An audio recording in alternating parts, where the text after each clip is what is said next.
Hey,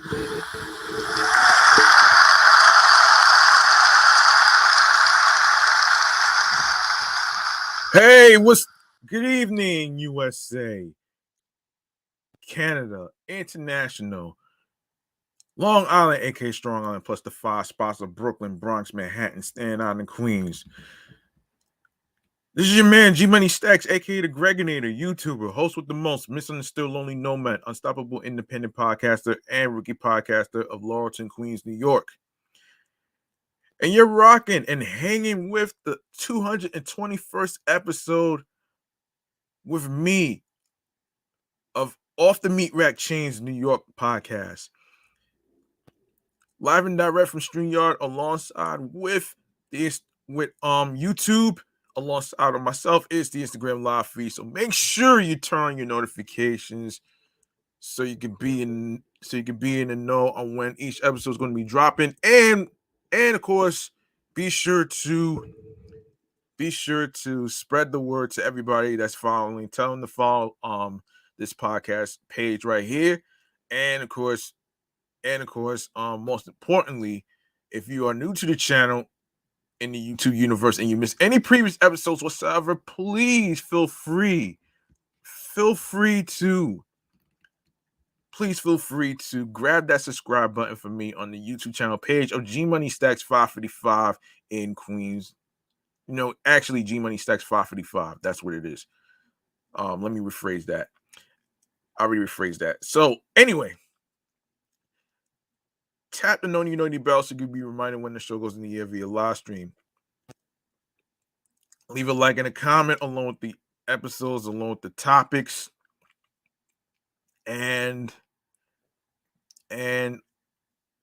also stay tuned for more video content, upcoming episodes, previous episodes, and of course, be sure to share the episodes, share the videos, listen, stream, watch, download these episodes, and of course, be sure to, you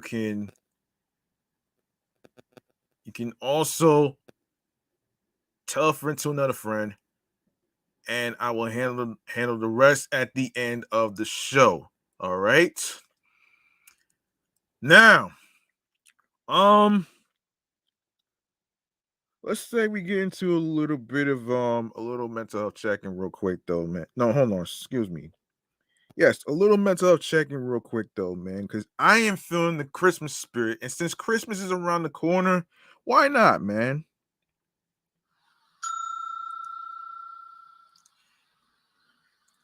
Yes, Christmas is around the corner this weekend. And I hope everybody has done their shopping already. I know sometimes it could be a little stressful.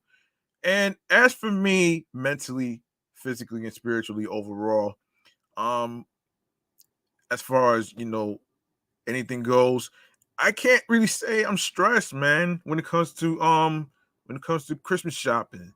Because the way I shop is basically I'm more of a simple shopper compared to most people. Whatever I see I like, I will grab it. Because sometimes the next time you go to the same spot, you're not gonna really see it. So overall, everything is all good with me right now, man. You know what I'm saying? Everything is all good though, man. You know what I mean? So I actually wanted to because I actually had to buy some of the Christmas cupcakes by Little Debbie, some Oreo Christmas cookies, and I bought some eggnog. That's pretty much what I did with my Christmas shopping. I didn't really get everybody gifts and stuff because that's a lot of money to actually do. And sometimes it could be stressful for a lot of people, man. You know what I'm saying? And and yes, sometimes it can be very challenging. And sometimes, it's not. And listen, Christmas is not about the fancy materialistic stuff. It's all about being with your families, the people you care about, your loved ones, and all that stuff. I mean, it is Christmas is considered the wonderful the wonderful time of the year, as the song goes. Which I'll probably name this I'll name the Christmas episode next year that one right there. But this one is a little different. Um, so yeah, that is your mental health check-in. I'm pretty sure it could get very overwhelming when it comes to Christmas shopping for you folks out there that's actually listening, and all that other stuff right there. So there you have it right there. Now, um, now we before we get to MTA being free, we need to talk about Frank James, who basically did some grimy shit months ago, as we spoke about the terrorist shit that he did in Sunset Park, Brooklyn. So there's a little update right there. We're gonna get to it right now. So let's get to it with the New York Mass Transit files. Let's go.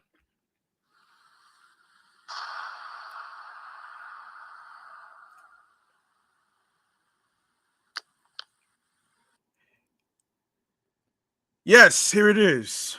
Okay, so this is from amny.com, the website, which is what I use. So Frank James, the man allegedly responsible for the N train shooting last April that wounded 10 people, has been indicted on federal terrorism charges, prosecutors announced Friday.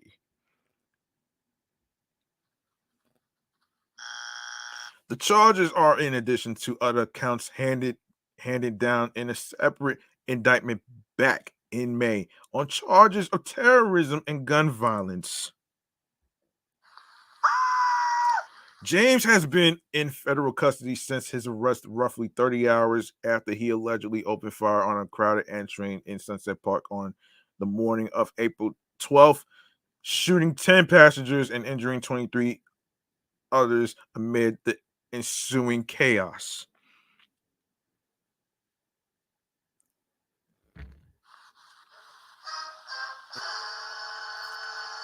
The grand jury indictment handed down this week hits James with 10 charges of carrying out a terrorist attack and other violence, one charge for every individual he allegedly wounded with gunfire. He faces a maximum sentence, of life in prison if convicted on any of those counts, according to the U.S. Attorney's Office for the Eastern District of New York. James was also indicted on an additional charge of discharging a firearm during the attack. Law enforcement sources said James allegedly set off smoke canisters and opened fire on passengers on board and arriving entering at the 36th Street station at about 8:24 a.m. on April 12th. The New York native had recently lived in Philadelphia and Milwaukee and apparently traveled to Brooklyn from the city of brotherly love, which is Philadelphia, that morning to allegedly carry out the attack, law enforcement sources said. The investigation found that James had previously posted a number of YouTube videos, which have since been deleted, of himself ranting about conspiracy theories and Mayor Eric Adams' handling of the homelessness crisis in New York City.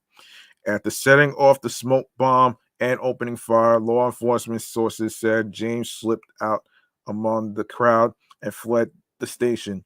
He he wound up telling police that he was at the scene of the crime. A self-incriminating statement his James attorneys sought to have dismissed at a December hearing in the federal court.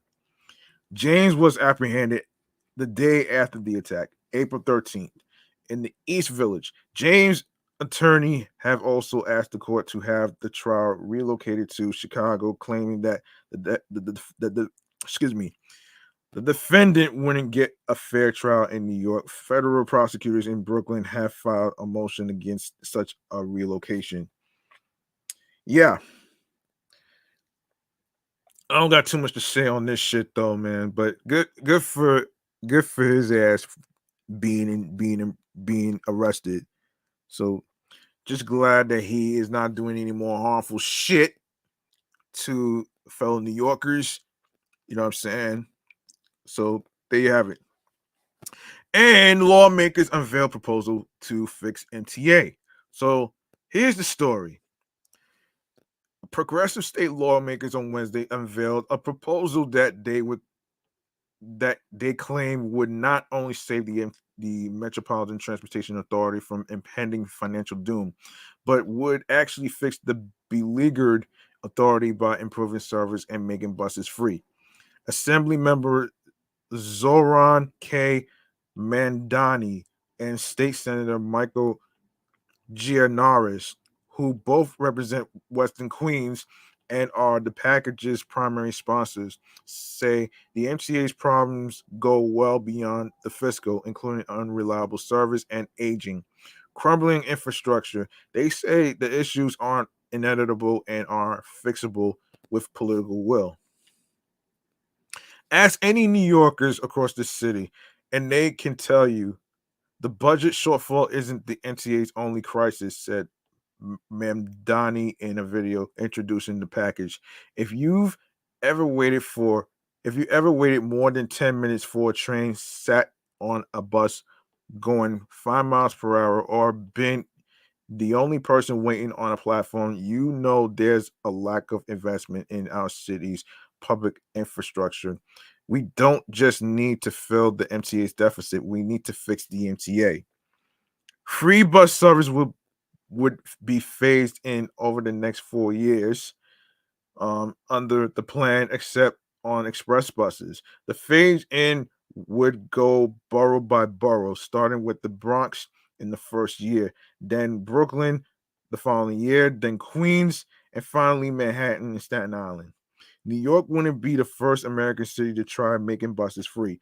All buses in Washington, D.C. will be free by next summer, while in Boston, fare collection has been suspended on a number of bus lines. It's not pie in the sky stuff. It's pre pre it's preset to hold on a second. Pre precedented. It's precedented. There you go. And it's possible, said Mamdani. The only thing that's missing is the political will. The proposal would also freeze transit fares at $2.75, rejecting a fare increase sought by the MTA, likely to bring the cost of a ride over $3 by 2025.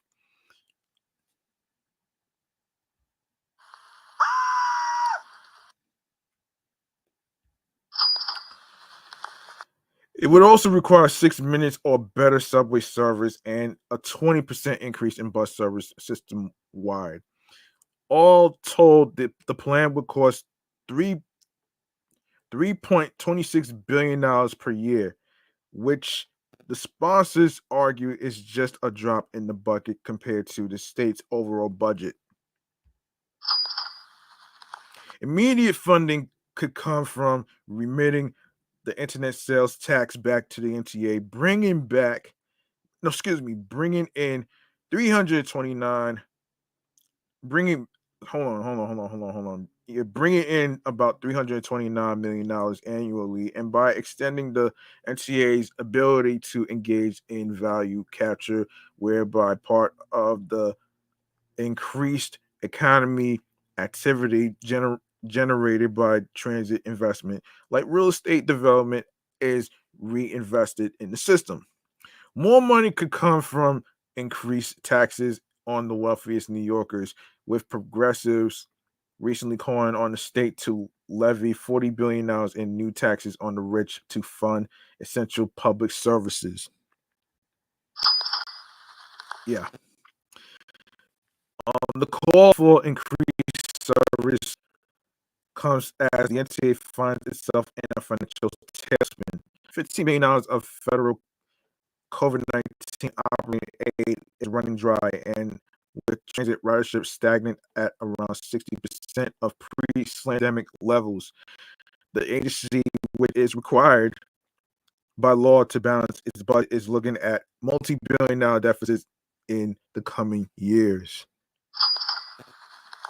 To address that, the agency has proposed a major cost-cutting initiative while also proposing its first fare increases since 2015. The MTA board is likely to approve up to 5.5% fare increases this month on transit for the coming year, and with another on the way in 2025, the cost of a train or bus ride could rise to as high as $3.05.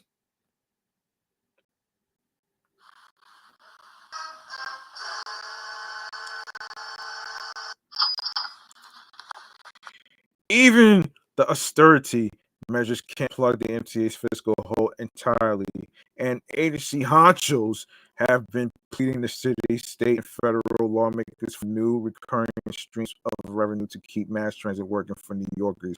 A spokesperson for Governor Kathy Hochul did not respond to a request for comment by press time.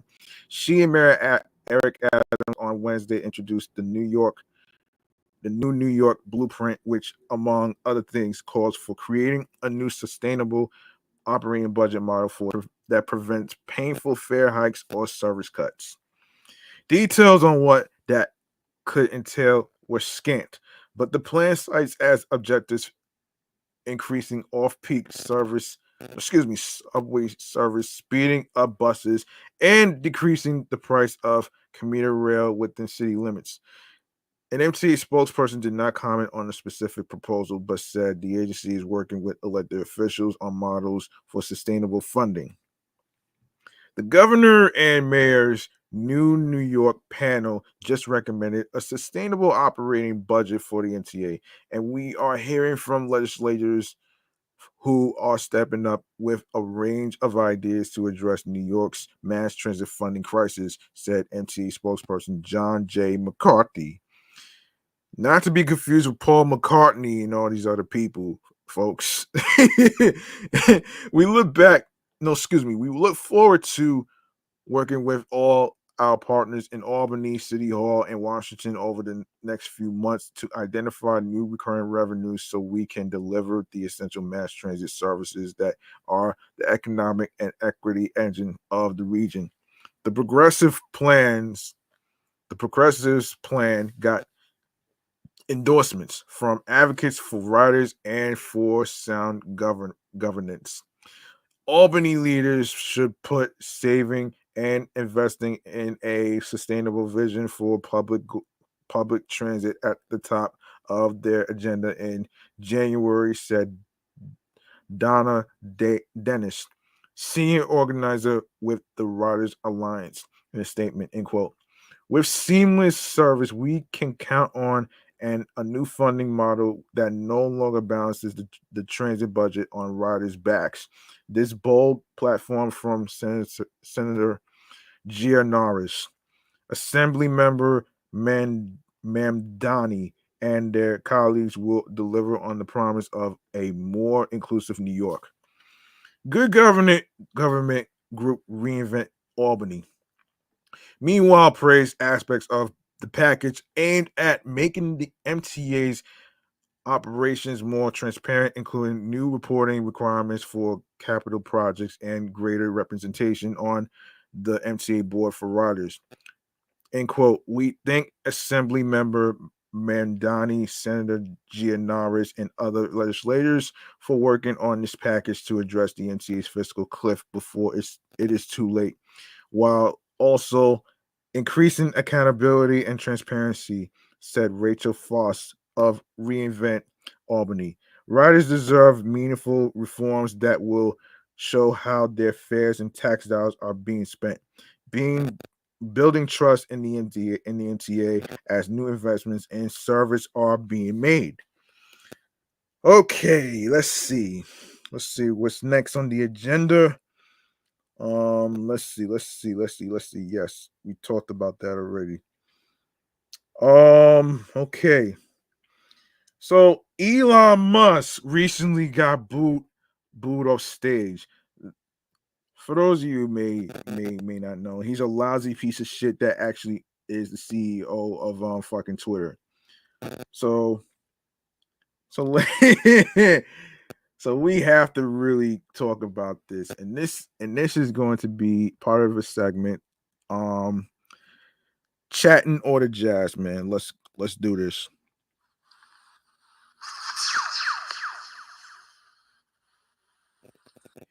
Yes. So futurism is the website that I'm using. SpaceX and Tesla CEO Elon Musk got booed by thousands of people at a Dave Chappelle show in San Francisco on Sunday night, which isn't exactly surprising considering that he's been relentlessly courting controversy like it was going out of style. A Twitter account that shared the clip was mysteriously deleted, but a clip later resurfaced on YouTube. It shows Chappelle introducing the richest man in the world, followed by an uproar of boos and jeers. You weren't expecting this, Musk awkwardly observed to Chappelle on stage as the heckling continued. Sounds like some of the people you fired are in the audience, Chappelle rejoined.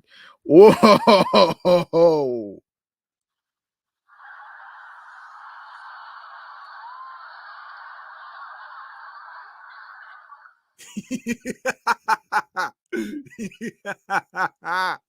Oh shit. That's good for his ass anyway.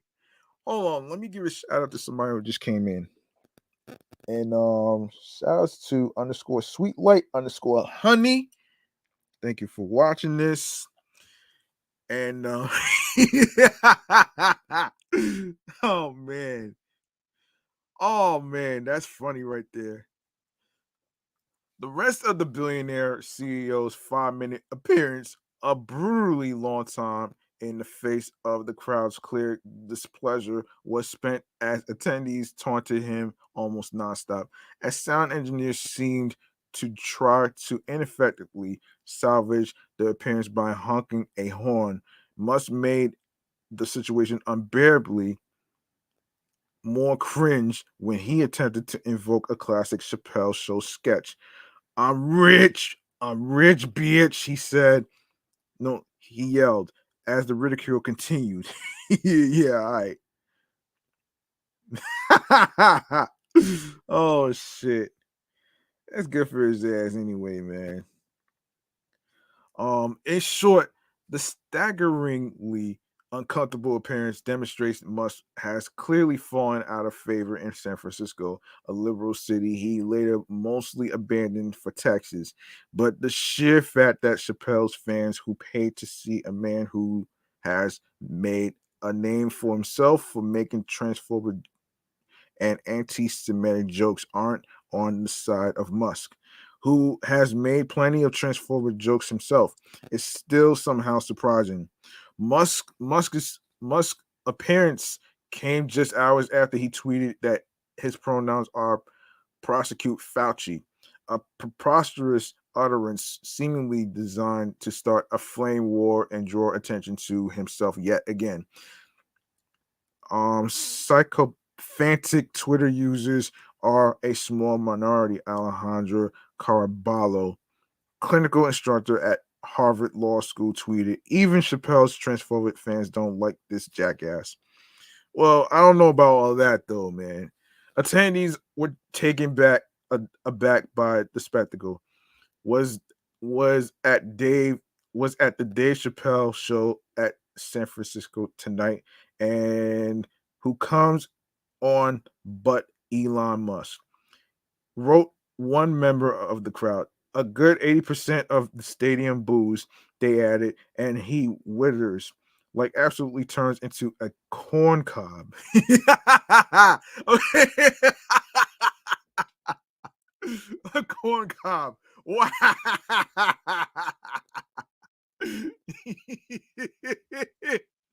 Oh shit. A corn cob. Wow. The morning after his disastrous appearance, Musk tried to save face with the eyebrow raising argument that technically it was 90% cheers and 10% booze. Yeah, all right. Despite acknowledging that it's still a lot of booze, which is a first for me in real life, must double down by alienating San Francisco residents even further. It's almost as if I've offended SF's unhinged leftists, but nah, he added. Musk has given the fans plenty of other reasons to boo him off the stage, from making personal attacks to being perhaps one of the worst bosses in recent history. His chaotic takeover of Twitter, as well as his incessant tweeting designed to start arguments and cause hurt, are clearly leaving a permanent mark on Musk's once stellar reputation. The CEO has formed a $44 billion protective bubble around himself, shielding him from anybody willing to speak out against or publicly boo him. I don't know how that's going to work. Um, but outside of that, reality looks quite different. Elon Musk not knowing what to do when thousands of people boo him is the reason he bought Twitter. TV writer Mike Drucker tweeted. Yeah, and in more Elon Musk news, let's get into that right here. Um, let's get into that right here. And from Forbes, this is according to Forbes right here. Okay, so let's get into it right here. So this is Elon Musk on Monday said Twitter polls on major policy decisions at the company will be restricted to Twitter Blue subscribers a day after a majority of respondents voted for the billionaire to step down as the firm's CEO in a poll he published. Responding to a tweet that suggested such polls should be restricted to paying Twitter Blue subscribers, Musk responded, ugh. Yeah. Musk, hold on a second. Musk responded, Twitter would make that change. Yeah, right. Yeah, right. That's not gonna really happen. That's not gonna happen. On Sunday evening, Musk announced that Twitter will allow its users to vote on all majority policy changes going forward after the platform's decision to ban links to other social media platforms was met with strong backlash. Despite promising to abide by the results of Monday's poll, Musk is yet to announce if he will step down as Twitter CEO after 57.5% of more than 17.5 million respondents voted in favor of the move. Yeah, I would vote for him to get out of Twitter too, because obviously nobody likes him, man. How many people don't? A lot of people don't like him. A lot of people didn't like the fact that he tried to bring back Cheeseface 45, former president, who broke the law, by the way, to have people do some damage in the capital of Washington, D.C., claiming the election was stolen. Get out of here. Anyway, anyway, anyway, let's get to anyway. This is just the tip of the iceberg here. Um anyway, this is just the tip of the iceberg here. Um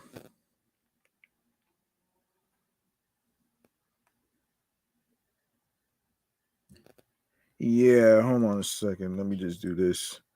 Hold on. The hell happened here? Okay, here it is. Here it is. Okay. This way you want it. Yeah. Anyway, with the results of the poll not going in his favor, Musk and many of his supporters on Twitter are now insinuating without evidence that the poll results were manipulated by bots. No, not really.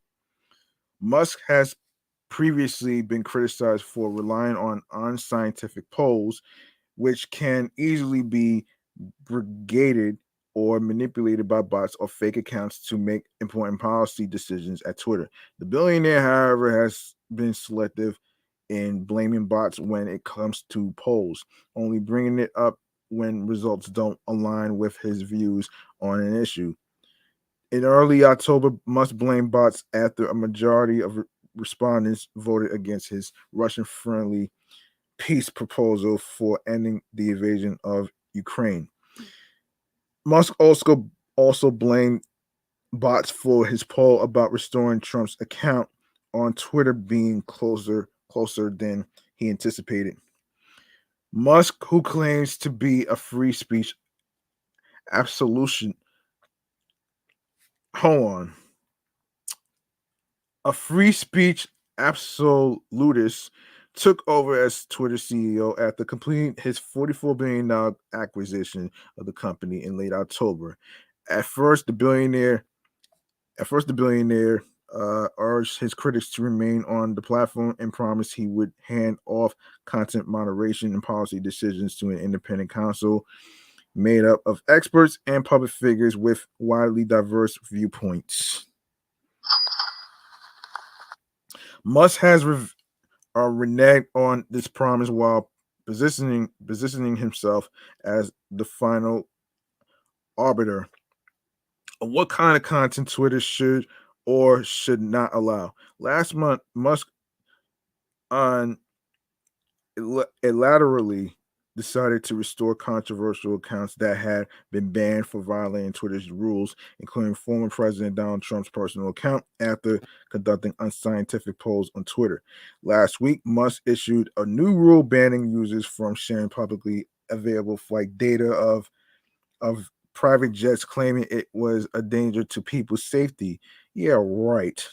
Twitter would then use this rule to ban several high profile journalists, many of whom had been critical of Musk, while the billionaire accused them of doxing him, prompting widespread backlash and threats of sanctions. Whether Musk will issue a new poll on on his leadership position once the restrictions kick in.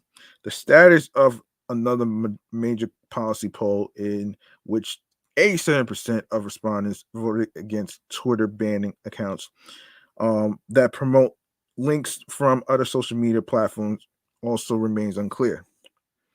Ah, man, that lousy piece of shit, man. I really wish he could just fucking get out of Twitter, man, because the way he fired those workers, on Twitter, it really had a lot of people. It really had a lot of people upset, man. You know what I'm saying?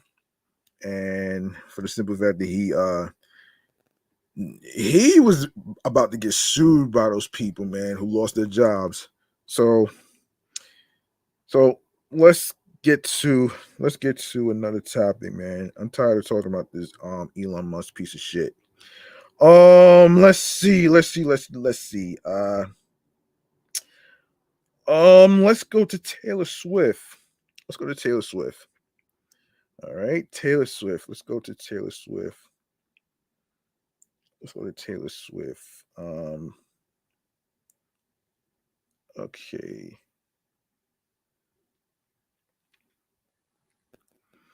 All right. First and foremost, is more Taylor Swift stuff to talk about, but most recently it has to do with Ticketmaster. Um, a group of Taylor Swift fans is suing Ticketmaster over what they call the disastrous recent debacle to secure tickets for her 2023 Eras US tour. Um, In November, Ticketmaster had to cancel the public on sale date for the tour due to extraordinarily high demands on ticketing systems and insufficient remaining ticket inventory to meet that demand, the company said at the time. The fans are suing the ticketing behemoth and its parent company, Live Nation, for fraud, price fixing, and antitrust violations, alleging that intentional deception allows scalpers to buy the majority of tickets.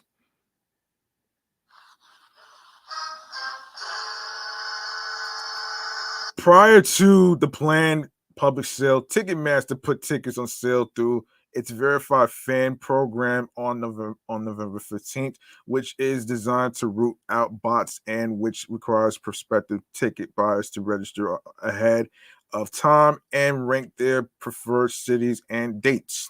Ticketmaster claimed that more than 3.5 million people registered for the program and that it sold more than three two 2 million tickets that day, fielding more than 3.5 BN system requests, 4 times any previous high. The company admitted that the site was overwhelmed, attacked by a staggering number of bots and fans who didn't have invite codes and blamed it on historically unprecedented demand. Within hours of the sale, tickets were being resold on secondary seller sites for as much as $22,000. Wow. Hold on.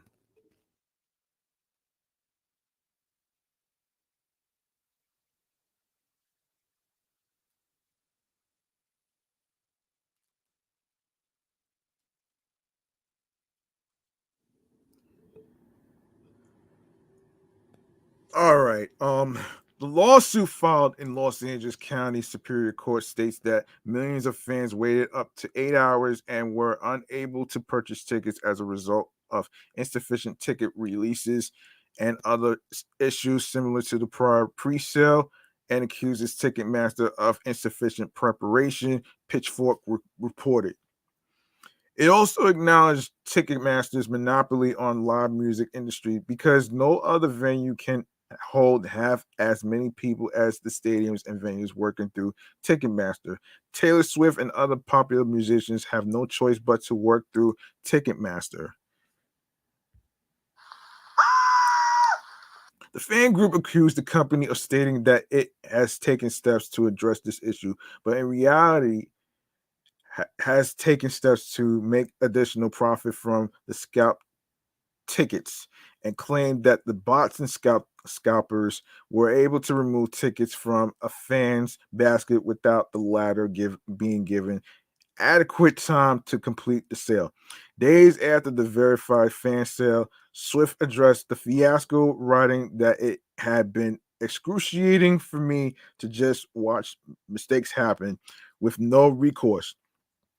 In a statement posted to her Instagram stories, the 32-year-old singer says she asked Ticketmaster multiple times if they could handle this kind of demand, and we were assured they could. She continued, "It's truly amazing that 2.4 million people got tickets, but it really pisses me off that a lot of them feel like they went through several bear attacks to get them." Ticketmaster responded to Swift's comments with an apology to the pop star and her fans, especially those who had a terrible experience trying to purchase tickets. Swift made her comments on the same day that the New York Times reported an antitrust investigation by the U.S. Justice Department into Ticketmaster's parent company. The investigation, which predates the Swift controversy, is looking into whether Live Nation Entertainment has abused its power in the multi-billion-dollar live entertainment industry. U.S. Senators Klobu- Amy Klobuchar and Mike Lee are leading a new subcommittee to investigate the lack of competition in ticketing markets. Ticketmaster's website failed hundreds of thousands of fans hoping to purchase concert tickets. Klobuchar said in a statement, "The high fees, site disruptions, and cancellations that customers experience shows how Ticketmaster's dominant market position means the company does not face any pressure to continually innovate and improve." Ticketmaster denied any anti-competitive practices and said it remain under a constant decree with the Department of Justice after the 2010 merger with Live Nation, adding there was no evidence of systemic violations of the consent decree. Ticketmaster has a significant share of the primary ticketing services market because of the large gap that exists between the quality of Ticketmaster, the system, and the next best primary ticketing system, the company said. Let's see. Let's see. That's and we have some more Taylor Swift news right here that we need to talk about here too. Um, yes, so let's take a look here. Um, and this is according to Deadline. The Film Academy has unveiled its 15-track shortlist for the biggest original song in 2023, which marks a confluence between new and established hands. Buzzy first-time entrants to the overall Oscars field included chart toppers Rihanna, Selena Gomez, and Taylor Swift, who have been recognized for their respective contributions to the songs like Lift Me Up, My Mind and Me, and Carolina from the films Black Panther, Wakanda Forever. Selena Gomez, My Mind and Me, and Where the Crawdads Sing. Um, yeah. While Swift also looked to contend for Best Live Action Short with All Too Well, that title didn't make the cut.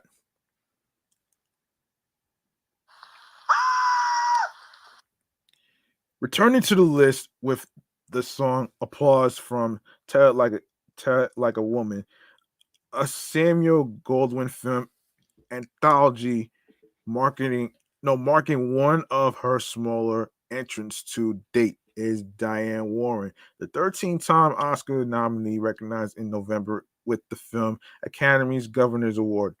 Also back as expected is Lady Gaga, the 2019 A Star is Born Oscar winner, who is this time recognized for the Top Gun Maverick tune Hold My Hand.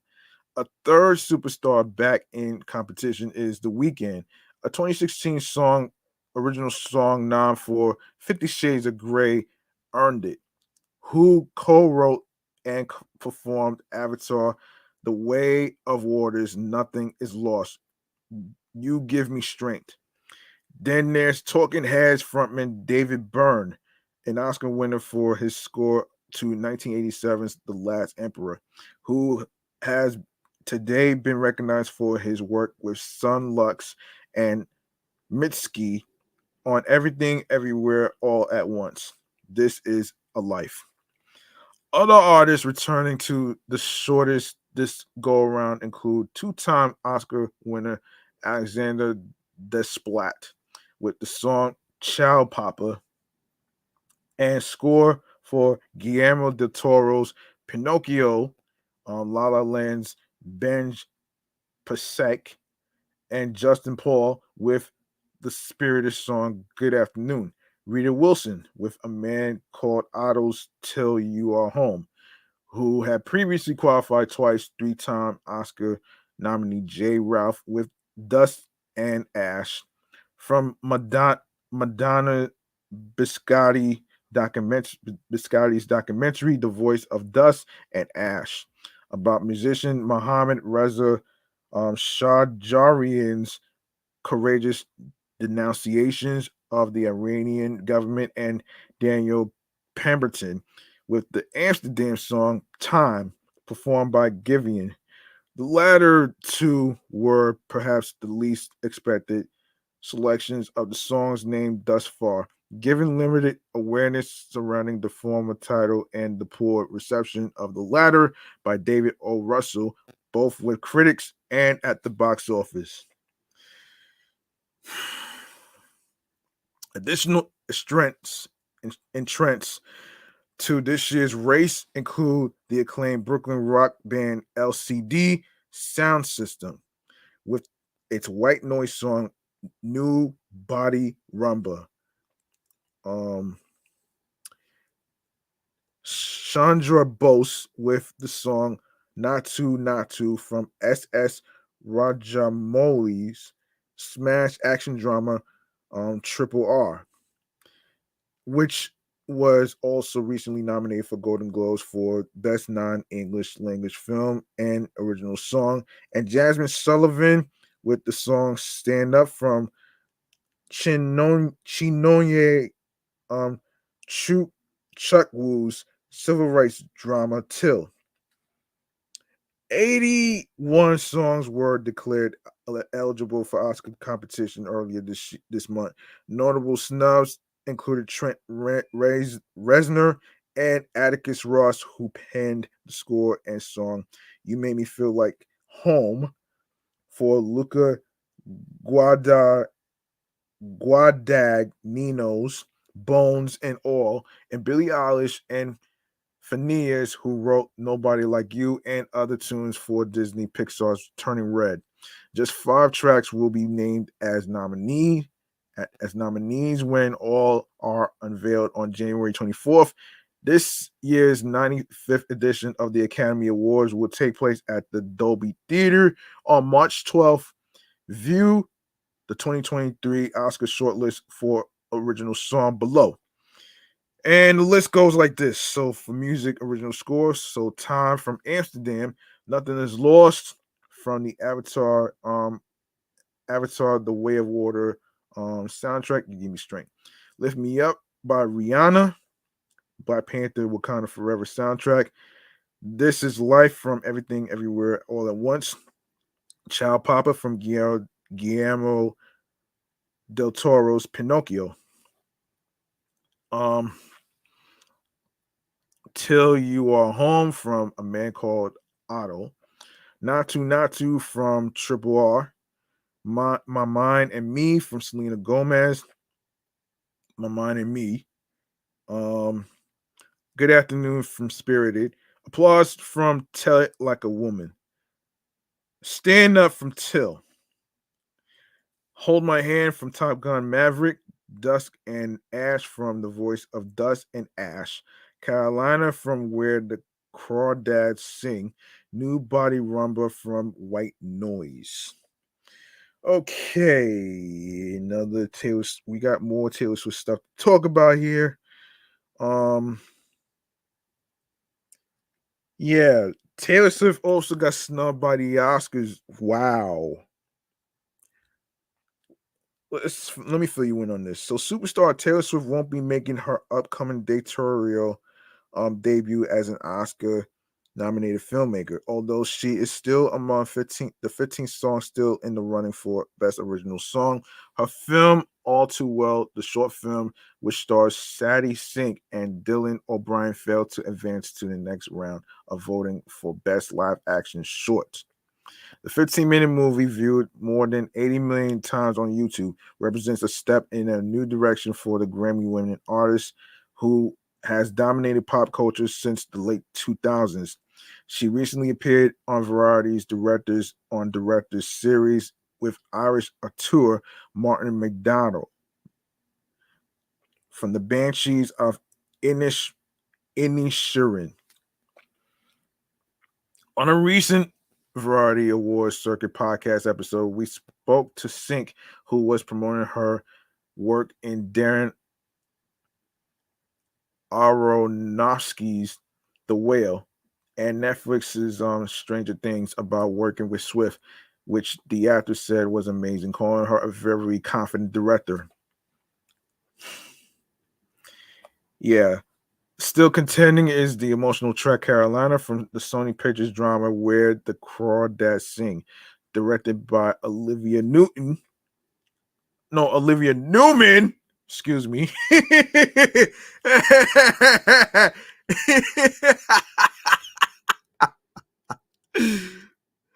Newman. Oh shit.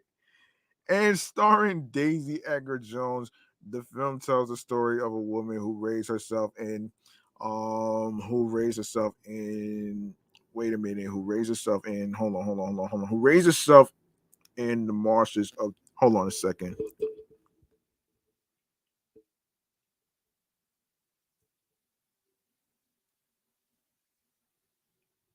Yes, the film tells the story of a woman who raised herself in the marshes of the deep south and became a suspect in the murder of a man with whom she was once involved.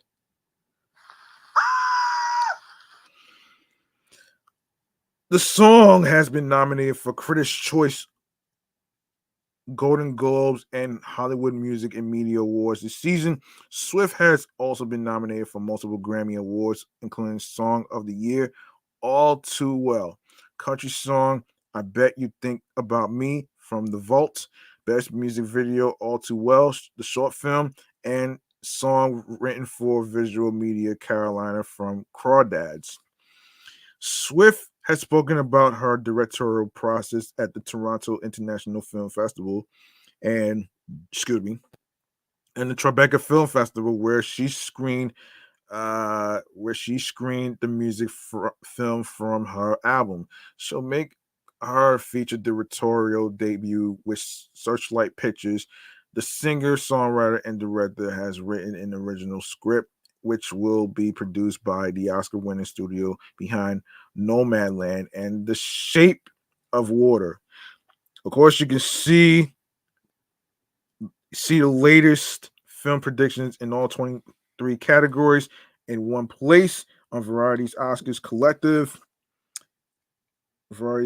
Variety's um Oscars Collective. Of course, you get to see the rank predictions for each individual category. Visit Variety's Oscars Hub.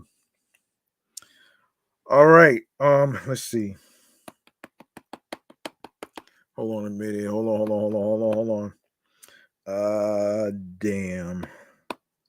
Come on. Come on. Come on, man. This is crazy. All right. All right. We got one more. We got one more Taylor Swift story that we need to get to. Actually, we got one more. Actually, hold on a second. Actually, hold on a second. Actually, hold on a second. We have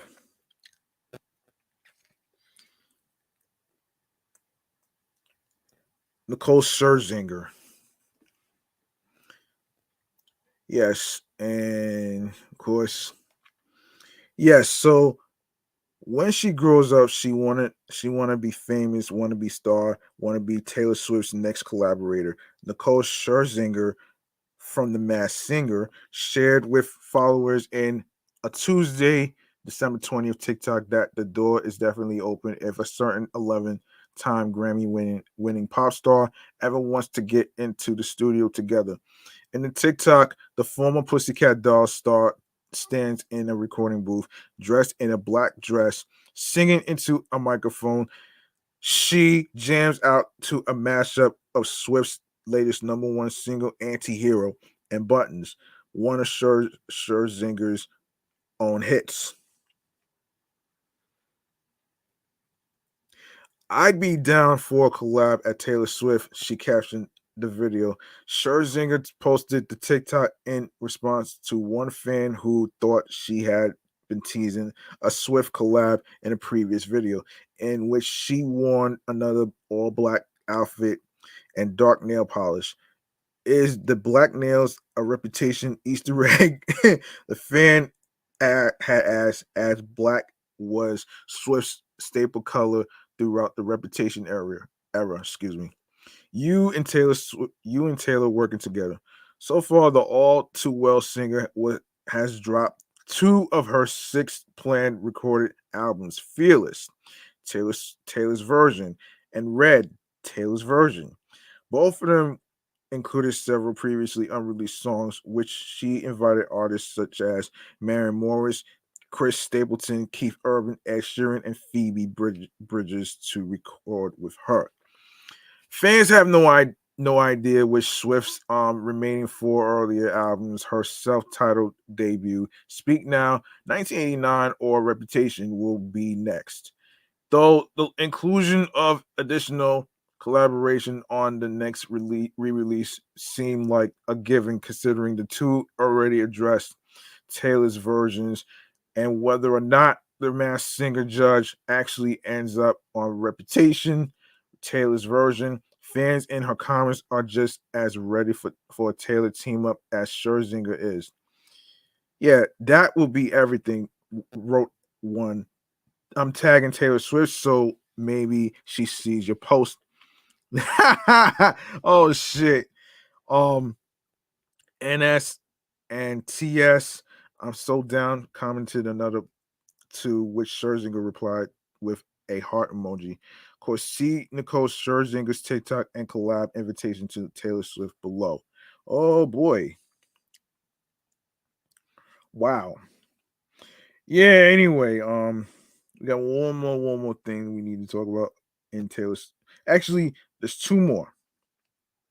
Two more. All right, so we have, hold on a second. So Taylor Swift has the Eras tour. So let's get into it though. So contest rules.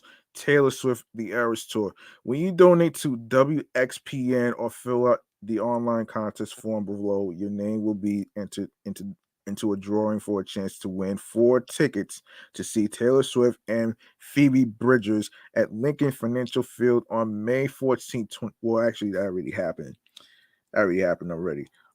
So some here's some things. So number one, how to enter the contest. You can submit your entry starting at 12 a.m. Eastern on December 20th, which already happened, 2022. All entries must be received by WXPN no later than 11:59 p.m. December 21st, 2022. All times are Eastern Time. B, to participate in the contest, you can donate to WXPN or fill out the online form below by 11:59 December 21st, 2022. C, WXPN is not responsible for a submission that is lost, undelivered, or misdirected, or for entries not received due to difficulty accessing the internet, service outages or delays, computer difficulties, or other technological glitches. From all from all entries, one winner will be chosen at random on Thursday, December 22nd, which is tomorrow. The winner will be notified by email. Prize must be claimed within 24 hours. Eligibility restrictions. The, number two, the contest is open to adults 18 years and older or older, employees of WXPN, its contest sponsors, volunteers, staff members managing the contest, and the members of the households are ineligible to participate in the contest or win. Though participants may make more than one gift to WXPN, we will only consider one entry per person. Number three, the prize description. The prize will consist of um four tickets to the show. The prize has a total estimate retail value of $960. Wow. $960. Wow. Hold on. Let me see who just came in. Shout outs to, what is it? Heba underscore 9_3. Heba underscore 9_3. Shouts to you for viewing this. Thank you.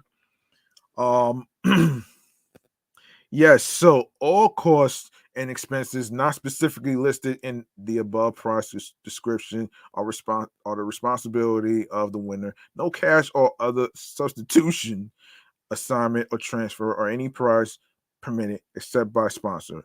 The station reserves the right to make changes to the rules of the contest, including the substitution of a prize of equivalent value, which will become effective upon announcement. If due to circumstances beyond the control of the station, any prize related event is delayed, rescheduled, postponed, or canceled, the station reserves the right, but not the obligation, to cancel or modify the contest and shall not be required to award a substitute prize. E. The winner is responsible for all federal, state, and local taxes. The winner is responsible for all fees and expenses associated with the acceptance, use, and or misuse of the prize not expressly included in the prize description. Odds of winning depend on the number of eligible entries received. F. If eligible, the prize may be picked at the office of WXPN 3025 Walnut Street, Philadelphia, Pennsylvania during business hours, Monday through Friday, 9 a.m. to 5 p.m. The prize may also be shipped by WXPN upon the winner's provision of certification of eligibility and an executed prize receipt and publicity release. A valid email address is required as the prize will be transferred via email. Selection number 4, selection of winner. Decisions of station management with respect to the contest are final. B. The grand prize winner will be selected at random on Thursday, December 22nd, 2022, from all entries received by the deadline on Wednesday, December 21st, 2022, 11:59 p.m. C. Entrants need not be present to win. WXPN will contact the winner by email. If the winner does not claim the prize within 24 hours of notification, the contestant will forfeit the prize, and an alternate winner will be selected and notified in order from the alternate entries drawn. Number 5, conditions. Payment of all federal, state, and local taxes is the sole responsibility of the winner. By participating in the contest, the winner agrees to have his or her name, voice, or likeness used in any advertising or broadcasting material relating to this contest without additional financial or other compensation, and to sign a publicity release prior to acceptance of the prize. The winner must also sign a prize receipt and certify compliance with all eligibility requirements prior to release of the prize. C. WXPN, in its sole discretion, reserves the right to disqualify any person for tampering with the entry process or with the operation of the WXPN website, or who is otherwise in violation of the rules. Hang on a second. Yes. So D. Additional travel costs and other expenses associated with the fulfillment of the prize are the responsibility of the winner and not the responsibility of WXPN or the contest sponsors. Number 6, right to make changes. WXPN reserves the right to make changes in the rules of the contest. There are no substitution, transfer, assignment, or cash equivalent for prizes. Number 7, no purchase required. No purchase or donation is necessary. Responsibilities. WXPN is not responsible for typographical or other errors in the printing, the offering, or the administration of the contest, or in the announcement of a prize or cancellation of the performance. Number 9, copies of the contest rules. Copies of the written contest rules will be available up to 30 days after the end of the contest at xpn.org. You may also receive the rules by mail by sending a self-addressed stamped envelope to WXPN Contest Rules, Emily Pavey, Taylor Swift Contest, 3025 Walnut Street, Philadelphia, Pennsylvania, 19104. So there you have it right there. This is xpn.org, where you fill out the form and stuff like that. All right, so there you have it right there. And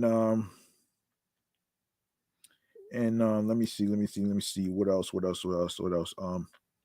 Yes, so ABC looks back. Wow. Okay, so this is according to People. Okay. It was the year that you couldn't get Taylor Swift tickets. Jennifer Lopez and Ben Affleck finally said I do, and Abbott Elementary took the Emmys by storm. And now Robin Roberts will be looking back on those memorable memories from 2022, plus countless others in ABC News upcoming special, The Year 2022, premiering on Monday, December 26th. From history making to history shaking to history changing to high emotion, high stakes, high drama, the year 2022 was, says a voiceover in the clip before the interviewees respond with words like mind blowing and insane. With help from her fellow ABC News anchors and correspondents, including George Stephanopoulos, Michael Strahan, David Muir, Juju Chang, Ginger Z, Lindsay Davis, James Longman, and Janine Norman, Roberts will dive into all the stories that will never be forgotten. Everything from Will Smith slapping Chris Rock at the Oscars, Brittany Griner being captured and released from Russia, and Elon Musk buying Twitter will be covered on the 2-hour prime time special. You will remember where you were when the Oscars slap went down, says one contributor in the clip, as another adds the slap heard around the world. The special will also discuss Swift's incredibly loyal and fervent fan base and overwhelmed Ticketmaster in November, leading to many lawsuits and some Swifties taking their their complaints against the ticket company all the way to DC. Um, Go Taylor Swift and screw Ticketmaster, jokes one interviewee in the preview video. Other pop culture moments will also be at the forefront, including the persistent drama around the Don't Worry Darling stars Harry Styles, Olivia Wilde, and Florence Pugh, Tom Brady. Wait a minute. Wait.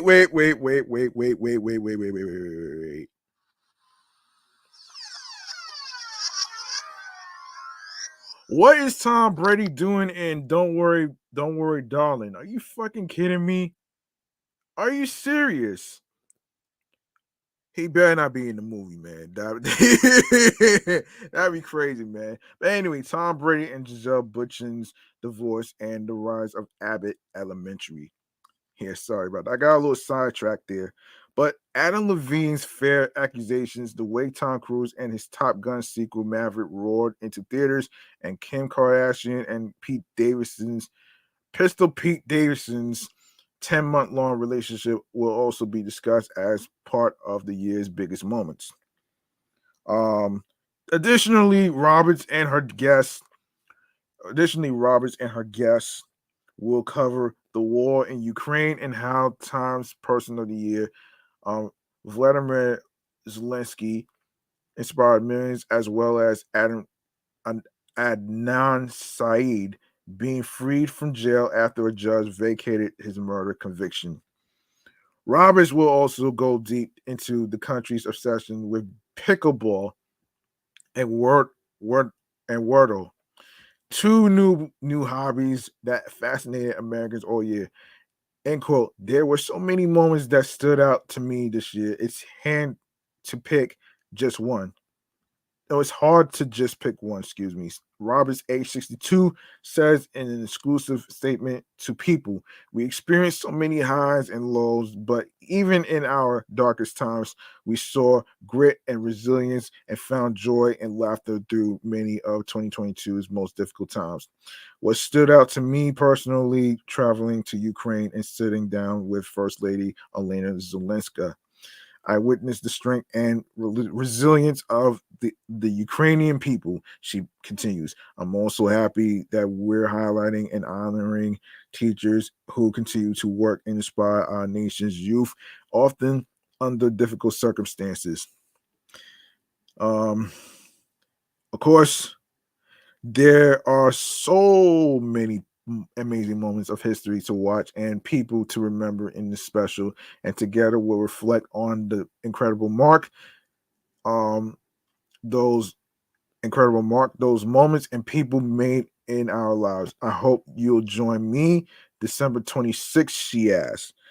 The year 2022 airs Monday, December 26th at 9 p.m. Eastern on ABC. So there you have it right there. Let's see what else. What else can we talk about here? Oh, Billy Joe cancels New York City. Let's talk about that one right there. And I think he has a good reason for this. Yes.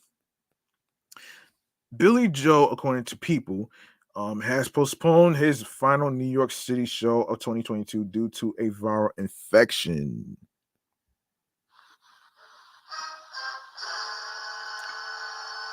The Uptown Girls singer, age 73, took to Twitter on Sunday to announce the news to his fans.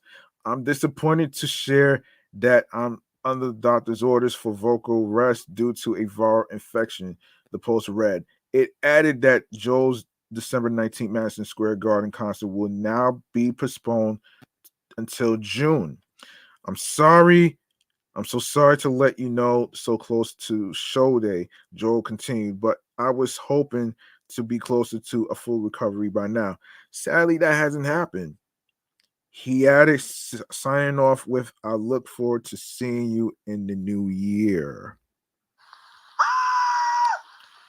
Yeah. What else? The Piano Man singer put on a total of 10 songs in 2022 at NYC's famed venue alongside various other show dates around the United States. Most recently, Joe performed in Melbourne, Australia, in front of 76,000 fans, including Iron Man actor Guy Pearce and his Neighbours co-star Australian singer Kylie Minogue, who joined the legendary songwriter backstage for a photo. Next year, Joe and fellow legend Stevie Nicks will be co-headlining 5 shows kicking off in Los Angeles in March, followed by Arlington, Texas, and Nashville, along with Columbus, Ohio, and Kansas City, Missouri. More soon, the Fleetwood Mac singer teased last month. The duo first announced the Texas show, coining it as one night only. In 2019, Joe told Newsday that he has no plans to slow down. I've become very comfortable with that concept of maybe you just don't retire. The 73-year-old said, maybe it just keeps going because people want to keep seeing it. And it's a great job. I have a great band. I play great venues and I make great money. So what's wrong with that? Back in May 2019, ahead of his 70th birthday, Joe had talked about hitting the milestone age and getting surprised at how he looks as he gets older. This is a Peter Pan kind of job. You start out and you are young and you are rocking and rolling, and that's what you do all your life. You become a little myopic about how old you actually are, he told Rolling Stone. End quote. I see pictures of myself at the garden recently and I go, that don't look right. I got old. I lost my hair. I was never a matinee idol to begin with. And there I am on stage still doing the same job I was doing when I was 16. Well, yes. That's a good valid reason right there, man. It's always important to take care of your health though, man. Hope he feels better though. You know what I'm saying? Let's see what else can we talk about here. What else can we talk about here? Now before we get into the Microsoft thing and the Janet Jackson thing, um, we gotta talk about Jeopardy. We gotta talk about Jeopardy. Um, okay, so and this is from the New York Post. And what is An unspoken legacy for this Long Island family. West Islip cousins Dan and Sean McShane have made their clan quite proud as they've both competed on Jeopardy, but it's something they dare not to talk about with one another. Dan, age 35, reached the show's Tournament of Champions in 2013, raking in more than $62,000 in the process. And Sean, a 25-year-old recent history grad from Boston College, competed Monday night for the very first time. He comfort, comfort, he comfortably won a cool $20,600 in his debut. Wow, that's a lot of money right there, man. And I purposely didn't even tell Dan I was going on the show until after we taped. Sean told the Post, adding that he wanted to cement his own legacy and avoid any potential conflicts of interest. I told the show's production team I hadn't mentioned it to him at all, and they all gasped in shock. But there's no bad blood running in the McShane family, as both cousins get along superbly, according to Sean. Dan, who like Sean was quiz bowl captain at St. Anthony's High School in Huntington, actually couldn't be more proud to hear his little cousin would be answering in the form of a question to host Ken Jennings. When I finally told him after taping the show, he said, "Oh, that's great. I'll be sure to never speak to you about it," Sean said. Dan said to me, "It's the only thing you are going to hear about for the next year of your life, so I'll spare you from that." Dan remembered his only daily double dose of fame. That's all anyone wanted to talk about to me. That's all anyone wanted to talk to me about or ask about for at least a year after my episodes. Dan, who does for communication work for Columbia University, now told the Post, "What was the show like? What was Alex Trebek like? There were questions like that nonstop. I wanted to save Sean at least one conversation like that." As Sean recalls, Dan's Big Jeopardy run was the toast of the island nearly a decade ago. Everyone and their mom was talking about it on LI, Long Island. He was a local celebrity, Sean said. Our high school made an announcement midday telling students to watch him, and it was the big thing during our Christmas and Thanksgiving. Since Sean taped in October, he's already forgotten a taste of the sudden celebrity status. People are sending me screenshots of their family group chats. It's all over Facebook, and I'm hearing my mom is rooting for you. My grandma is going to watch your show, Sean recalled. All of that is great, but I don't even know your grandma. He described the fandom bombardment as being cool, but an annoyance, and sees Dan's rational more and more each day. I appreciate that we're keeping it unspoken, Sean said. He just knows what it's like and what I'm in store for during the next couple of years.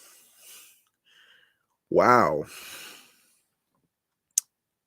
Yeah, that's pretty damn, man. You know, that's pretty dope, man. I mean, that's pretty dope and a little difficult to actually, not have too many people actually know about your time on Jeopardy and stuff, which is a big deal, by the way, folks. And there's certain NDAs in terms of being on the game show or whatever. It requires you not to tell anybody about it. It's the same with movies and it's the same with TV shows. So you know what I'm saying? It's based on high expectations and stuff. You know what I'm saying? So congratulations to the contestant. They never taught TV trivia, so that's pretty much what it is. So, you know what I mean? So it is what it is. So we have to talk about we gotta talk about Microsoft. All right, so here's the scoop of this. Oh man. So according to AMNY Sports, and this is from no, hold on. This is from business. So this is business. Okay. So AMNY, the website that I'm using. Here's what's happening here. Microsoft agreed Wednesday to make the hit video game Call of Duty available on Nintendo for 10 years should its $69 billion purchase of game maker Activision Blizzard go through, an apparent attempt to fend off objections from rival Sony. The blockbuster merger is facing close scrutiny from regulators in the US, Europe, and elsewhere. Microsoft, maker of the Xbox game console, faces resistance from Sony, which makes the competing PlayStation console, and has raised concerns with antitrust watchdogs about losing access to what it calls a must-have game title. Phil Spencer, the head of Xbox, tweeted that Microsoft entered into a 10-year commitment to bring Call of Duty to Nintendo. Microsoft President Brad Smith tweeted his thanks to Nintendo, which makes the Switch game console, saying the same offer was available for Sony. Any day Sony wants to sit down and talk, we'll be happy to hammer out a 10-year deal for PlayStation as well, he said. Smith said the agreement would bring Call of Duty to more gamers and more platforms, and that's good for competition and good for consumers. Sony's European press office didn't respond to a request for comment, adding to the pressure on Sony. Microsoft also said Wednesday it has committed to keeping Call of Duty on the platform Steam digital marketplace for PC games, in an agreement with Steam's operator Valve. In an opt for the Wall Street Journal this week, Smith raised concerns about the possibility that the Federal Trade Commission could take Microsoft to court to stop the deal. Hold on a second, folks.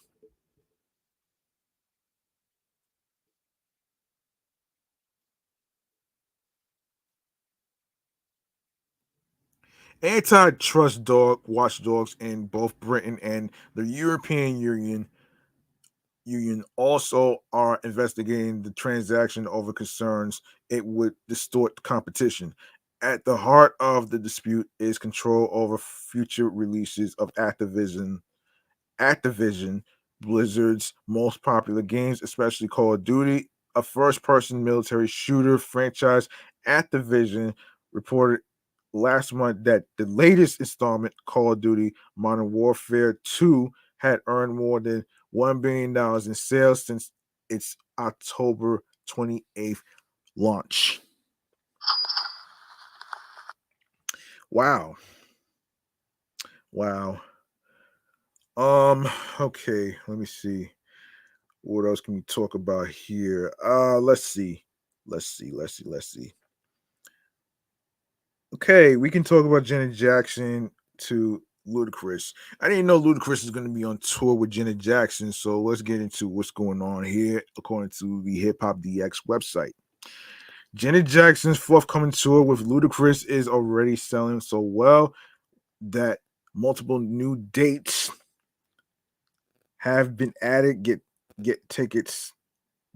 Make sure you get your tickets on Thursday. This happened recently on Thursday, December 15th. Live Nation announced that the Together Again North American tour has added a second Madison Square Garden show, along with additional dates in Atlanta, Hollywood, Florida, and Allenton, PA. Thank you guys for showing this tour so much love. Because of you, we had to add some more dates, Janet said of the additional shows on Twitter. The news comes less than 2 days after the show opened up for pre-sales for City Card and fan club members, and the general ticket sales set for Friday, December 16th. Yes. The 37 city tour coincides with a series of anniversaries in Janet Jackson's career: 30 years since the release of Janet, 15 years since Discipline, and 50 years since she began her career in the entertainment business. The 56-year-old Grammy winner also confirmed that new music is on the way and will be released and performed on the road. Yes, there will be new music, she said in a video posted to Instagram about the tour. I know all of you. Where's the new music? There will be new music, and my special guest will be Ludacris. In 2020, there were reports of a biopic depicting the life and times of the legendary singer behind in the works. The Jasmine brand reported that auditions had begun, but things were temporarily paused due to COVID-19. So there may still be a possibility that the film is on the way. COVID also interfered with Janet Jackson's prior tour plans as she announced a now scrapped LP titled Black Diamond, along with a supporting tour of the same name just a month before the worldwide slamdemic. Black diamonds are the toughest of all the diamonds, the hardest to cut. I see that as the hardest to hurt or destroy Janet at the time of the February 2020 announcement. There's a lot that I have endured. I see myself as Black Diamond in its purest form. I'm a rock. I have rough edges, but I keep moving forward. I want to show you my strength as well as give you strength. Tickets for the 2023 um, Together Again North American tour will be available at 11 a.m. local time Friday on the Live Nation's website. You could go to the Live Nation's website for tickets and more information for the 2023 Together Again North American tour by Janet Jackson and Ludacris. So there you have it. There you have it. Okay, so let's go to another one right here. So we have to talk about some stuff here. So there is 15. Okay, so let's go to 15. Let's go to well, it says 13, but it's 15 anyway. So this is according to Billboard right here. Um all right, once the ball dropped, Gunna ignited the flame with his club ready single Pushin' P, which made the 16th letter in the alphabet top tier on social media. Also, no one expected the Memphis rookie Glorilla to cause tremors in the genre with her earth-shaking anthems FNF and FNF Let's Go and Tomorrow too. Her surplus of hits allowed men and women to get loud and rowdy together as they chanted her lyrics with gusto. And when we weren't in a partying mood, we received doses of high octane lyricism and thoughtfulness from our most well spoken MCs. Kendrick Lamar's precision and innate ability to connect with listeners remain second to none, as proven on Rich Spirit and N95. While Jay-Z's agile wordplay continues to be at a Hall of Fame level after rattling off an impressive 80-bar melee and on DJ Khaled's Grammy-nominated God Did, Vince Staples, who delivered a top 5 effort on Billboard's best top hip-hop albums of 2022, doled out quality records as well. Whether it was the DJ Mustard anchored single Magic or the criminally underappreciated gem When Sparks Fly. The quality of hip hop records in 2022 came from all walks of life and different sectors of the map, keeping us engaged, intrigued, and hungry for more. Can 2023 carry the same momentum and big energy? Only time will tell. Until then, check out Billboard's hip hop songs of 2022. Hold on one second.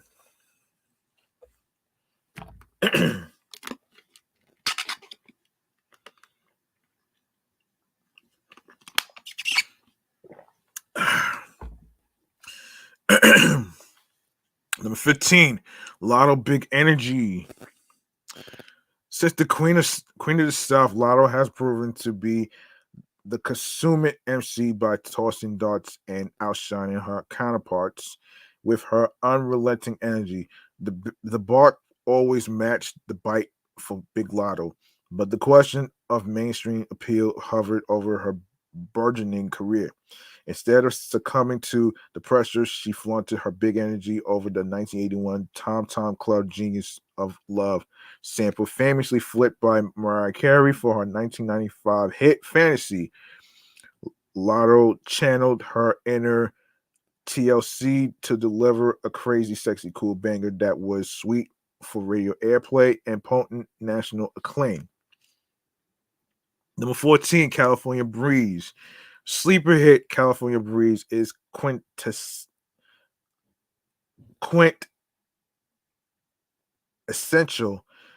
Little Baby and Murder Beats and Mars produced track is the highlight of his latest album, It's Only Me, peaking at number 4 on the Hot 100, floating all over the hi-hat riddled beat.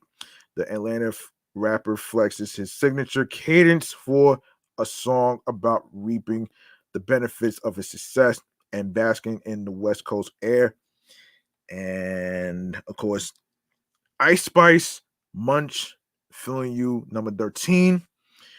Bronx rapper Ice Spice made quite the splash this year. The 22-year-old drill newcomer gallivanted with Drake and got an unofficial remix from Cardi B, but most importantly, she delivered one of the biggest anthems of the summer. From the first You Thought I Was Feeling You, Munch was a certified hit, with TikTok users embracing the track and declaring themselves as baddies who get what they want.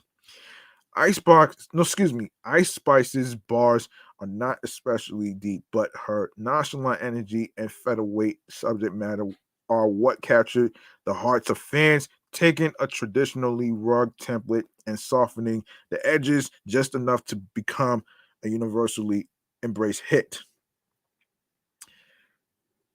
Number 12. Number 12, Kendrick Lamar, N95. The beauty of sitting on the sidelines for 5 years is all the note taking and observations you gain. For Kendrick, N95 is a rousing exhibition against those who live their lives through rose colored glasses, as his angst and lack of tolerance for the foo-foo is on display, while he looks to expose the truth against cancel culture, gossip, and white lies plaguing society. Plaguing society. Even if Lamar against the world, he relishes the underdog role in hopes of preserving what's left of humanity. It's an honest and earnest fight that only Lamar can handle. Number 11, Doja Cat, Vegas. Doja Cat meets Hound Dog on her waggish blockbuster Vegas soundtrack single from Baz Luhrmann's 2022 Elvis biopic. The pop superstar, puts a modern twist on Big Mama Thornton's 1953 Impactful Blues hit, which the King famously covered in 1956. Cat keeps the tradition alive with her cunning, biting jabs at a man who frivolously has sex. Amplified every time late actress Shankar Dakura house, you ain't nothing but a. Number 10, DJ Khaled, God Did, featuring Jay-Z, Rick Ross, Lil Wayne, John Legend, and Friday. After 12 studio albums, DJ Khaled posted the Almighty as his biggest collaborator to date, and Khaled prioritized godly affirmations and holy chants when he doled out God Did with Jay-Z, Rick Ross, Lil Wayne, and rising singer songwriter Friday. Though Wayne and Ross script steely versus Dose with grit and inspiration, Jay-Z's Herculean performance steals the show. Powered by wit and bravado, His 80 bar clinic about black excellence and empowerment made rap fans catch the Holy Ghost upon first listen. Number 9, Vince Staples, when Sparks Fly. In essence, when Sparks Fly is a love letter to the only Vince Staples can count on, his gun. The Ramona part broke my heart. Deep cut was an automatic stand up for its stellar ambiguity and lyrical proudness. Everywhere you go, we together, inseparable. You know I'm down for whatever, protective of you. I don't want to use protection with you, but the glove will keep you safe if you ever get loose. He raps. The track's double entendres could be attributed to a romantic partner, yet given the theme of the Long Beach rapper's fifth album, it's clear that Staples had something else in mind.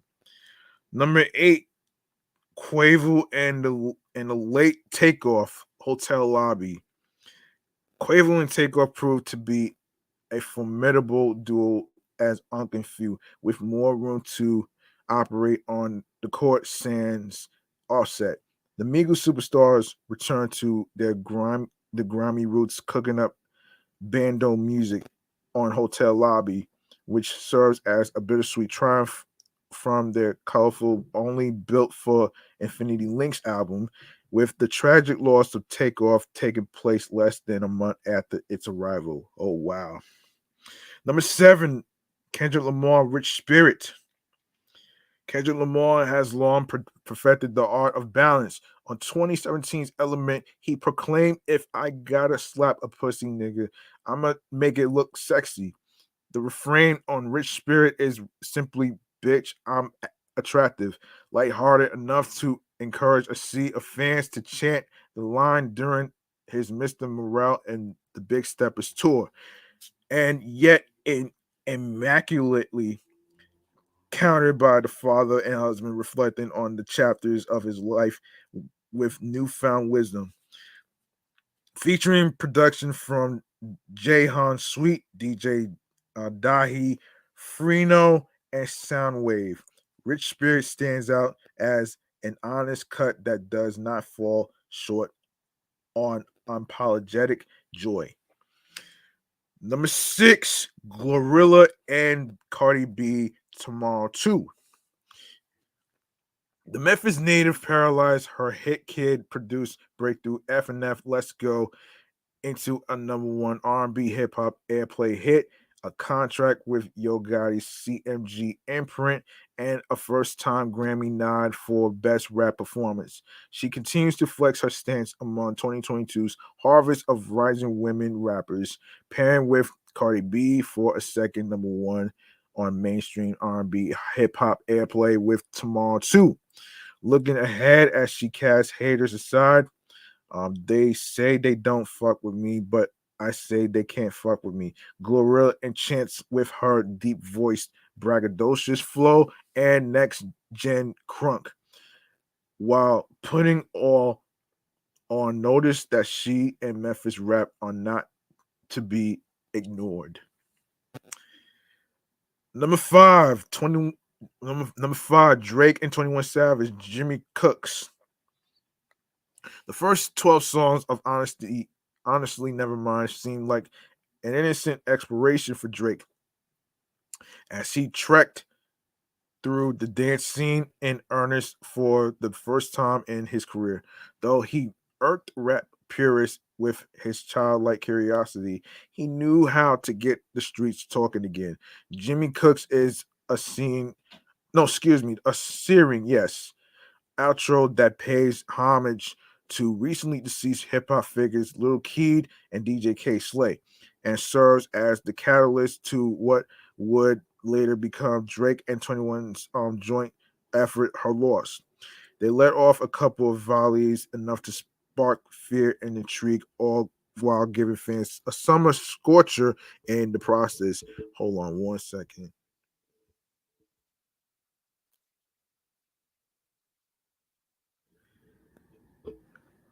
All right, so number 4, Little Uzi Vert, Just Wanna Rock.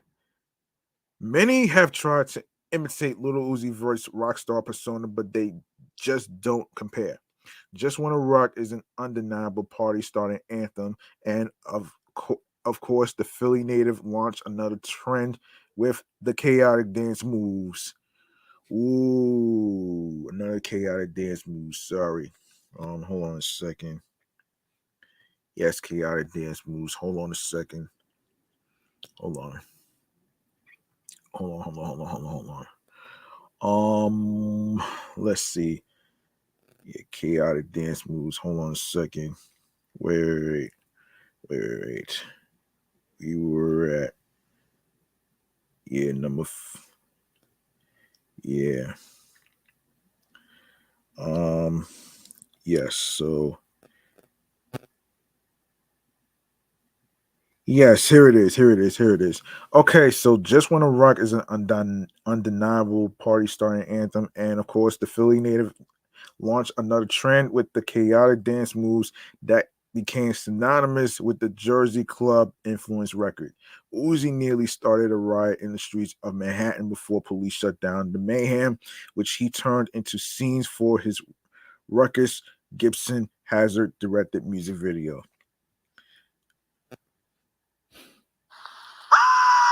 Number three, "Wait for You" featuring Drake and Thames. Future's tender yet um Machiavellian Machiavellian side comes to play for "Wait for You." His vice riddled, emotionally wrote bars like, "Every time I sip on cocaine, I get vulnerable and get mad at yourself because you can't leave me alone." Extract the very essence of Future, while Drake confesses that loving a woman isn't what he does for a living, yet somehow mourns a relationship he couldn't maintain. But it's Nigerian star Thames' breathly, soul gripping vocals from her 2020 track "Higher" that anchors the brooding duo who falsely promise they will wait for their woman to come back around. Number two, Gunna and Future, "Pushin' P" featuring Young Thug.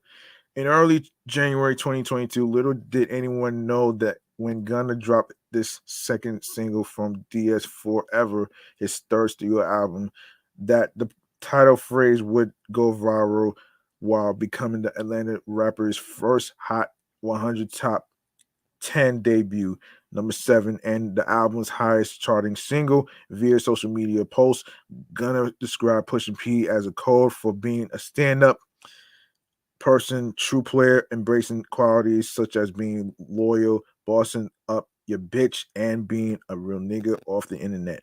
Against a mesmerizing trap beat, Gunna and Future, joined by Young Thug, contemplate being P in relation to women, wealth, and other subjects, culminating in the song's catchy hook. I'm pushing, I'm pushing P, I'm pushing P, I'm pushing P, I'm pushing P, pushing P, pushing P. Uh-uh. And number one, Glorilla and Hit Kid, F&F, Let's Go. Memphis newcomer Glorilla dropping one of the biggest hits of the year was probably not on most music fans' bingo cards. Nevertheless, the CMG signee came and saw and conquered thanks to her hair swinging hit record F&F, Let's Go. The Hit Kid produced beat is immediately enjoyable, inciting mischievous excitement by the way of its simple dark piano melody and a drum pattern to get even the most reluctant partygoer out of their seat and onto the dance floor. But it's Glorilla's husky, snarling delivery that makes FNF best of the year material. It's clear that the 23-year-old rapper is just being herself, flapping her arms around a vast parking lot with a squad of girlfriends, one of which flashes a 42-ounce bottle of malt liquor, all of which shout the infectious chorus at the top of their lungs. With FNF, Glorilla achieved the holy grail, a universally loved song that is also an authentic window into her personality. Simultaneously, Glorilla follows in the footsteps of iconic single girls songs past, including Single Again by Trina and Beyonce's Forever Anthem Single Ladies, cementing another unapologetic celebration of freedom, all while jumping out the window with her ratchet ass friends. Wow. Oh shit. All right. All right. All right. Okay, so okay. All right, so I hate to be the bearer of bad news, but there's going to be some Broadway musicals that's going to be leaving um New York. So but don't worry, there's going to be some ways for you to get tickets. So this is according to the NY Post, the New York Post. Parting is always such sweet sorrow, and is as is the case every year, New Year Broadway is just jettisoning a handful of shows that had brief runs like K-pop and Ain't No Mo, as well as few hits like Phantom of the Opera and The Music Man. To make your theater going life easy, we compiled a comprehensive list of all productions that are scheduled to end their runs on the Great White Way in the next few months, and included the day they close, main characters. No, excuse me, not main characters, main cast members, and the cheapest tickets available. And some are pretty affordable. In fact, we found seats for going for as low as $18 before fees on Vivid Seats for Death of a Salesman. Getting excited. All you have to do now is a book tickets book tickets to the shows of your choosing, and B, clear out room on your bookshelf for all the playbills you are about to collect. And there's only one caveat: you better hurry. Some of these shows may have already left Broadway by the time you are reading this. So put on your spiffiest outfit, and we'll see you at the theater in Midtown Manhattan, New York.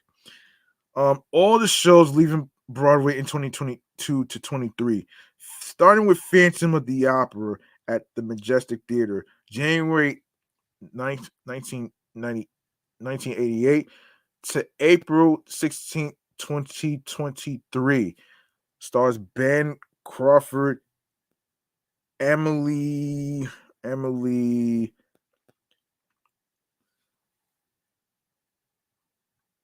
Emily Kawachu, Paul Adam Schaefer. Of course, the ticket prices start at $151. The Music Man at the Winter Garden Theater, from February 2022 to January 15th, 2023.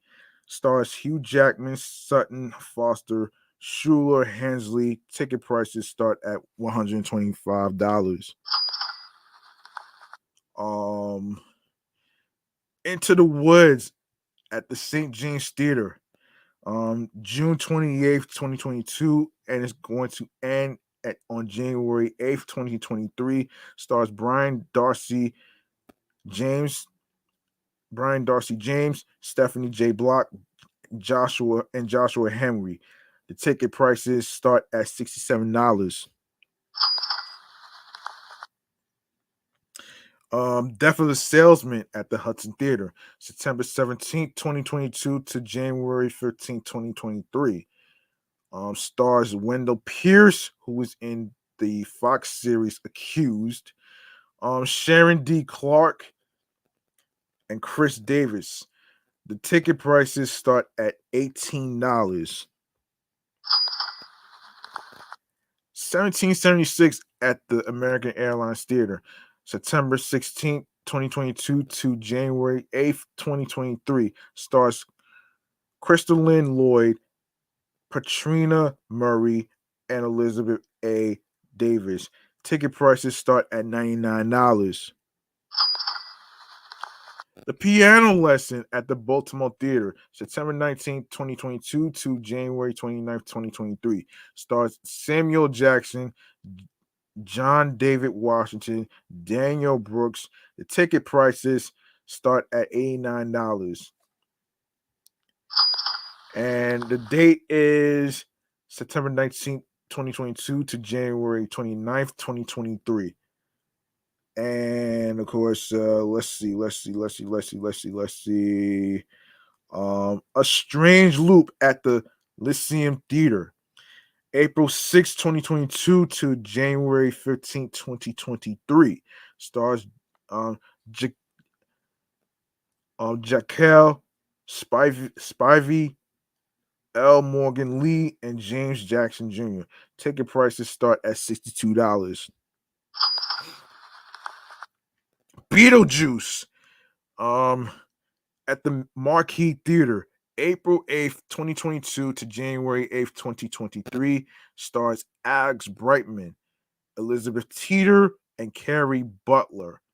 The ticket prices start at $110. Take Me Out at the Gerald Schoenfield Theater. Schoenfield Theater, yes. April 4th, 2022 to February 5th, 2023. Stars Jesse Williams, Jesse Tyler Ferguson, and Bill Heck. Ticket prices start at $109. Top Dog Underdog at the John Golden Theater, September 27th, 2022 to January 15th, 2023. Stars Yahya Abdul Martin II and Corey Hawkins. Ticket prices start at $75. The Old Man in the Pool at the Vivian Beaumont Theater, October 28th, 2022 to January 15th. Wait a minute. Yeah. It already ended. December 1st, 2022 to December 18th, 2022. It already ended already. So we're not going to use that one. It already ended. Between Riverside and Crazy at the Helen Hayes Theater, November 30th, 2022 to February 12th, 2023. Stars Stephen McKinney, Henderson, Common, Victor Almanzar. Ticket prices start at $176. And you better get your tickets to all these musicals on Broadway and all that other stuff before they close down. And you can go to the NewYorkPost.com/articles shows leaving Broadway in 2023 where to buy. So check it out, and I hope you have fun there. And now we're gonna go into some stuff involving, since Christmas is around the corner, and since Christmas is around the corner, let's get into some stuff actually. Let's see. So Christmas Spectacular, the Rockettes. All right, so okay, the Rockets Christmas. Okay, so let's see. Um so all right, so this is the Rockets website actually, so you can check that out. So the website is www.rockets.com/Christmas. So there is going to be, okay, so you can buy your tickets today. Join us at the Christmas Spectacular at Radio City Music Hall. Purchase your tickets for the 2022 production today. Performance now through January the 2nd. And of course, get your group tickets. Plan your group outing for this holiday season at the 2022 Christmas Spectacular starring the Radio City Rockettes. Let me take a look at their full schedule so you can get an idea. So yes.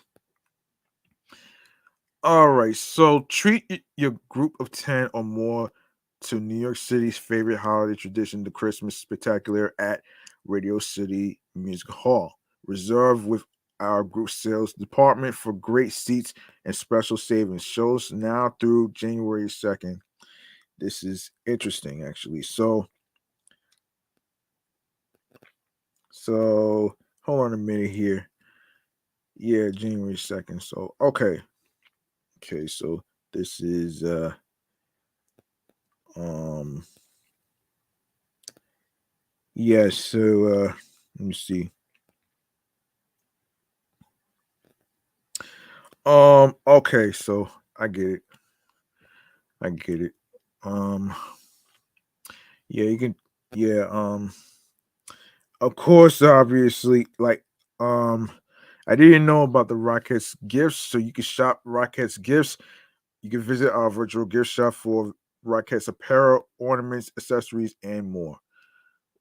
Um And of course, a holiday spectacular, which takes place on the Hallmark Channel. Don't miss the new original movie, A Holiday Spectacular, on Hallmark Channel with encores airing all season long. And yes. And speaking of the holiday spectacular, let's see. For those of you who may not know what that is, I'll fill you in on that one right there. So I will fill you in. So let's get into yeah, I'll fill you in. So about the holiday spectacular. Okay, so about a holiday spectacular. Basically, in 1958, Maggie is an heiress from Philadelphia who puts her high society wedding plans on hold in order to sneak up to New York City and make her secret dream come true, dancing live on stage in the Christmas Spectacular at Radio City Music Hall. Stars Gina Claire Mason, Derek Cleaner, Eve Plum, and Anne Margaret, and features the Radio City Rockettes. Yes, so there it is right there. So this is what this is. And you can check that out. You can check out the Holiday Spectacular on the Hallmark. You can check out the Holiday Spectacular on Saturdays, December 24th at 8 p.m., 8 7 Central on the Hallmark channel. Check your local listings. Okay. And another Christmas stuff that we need to get to actually is the recent Christmas movie that was on VH1, A New Diva's Christmas Carol.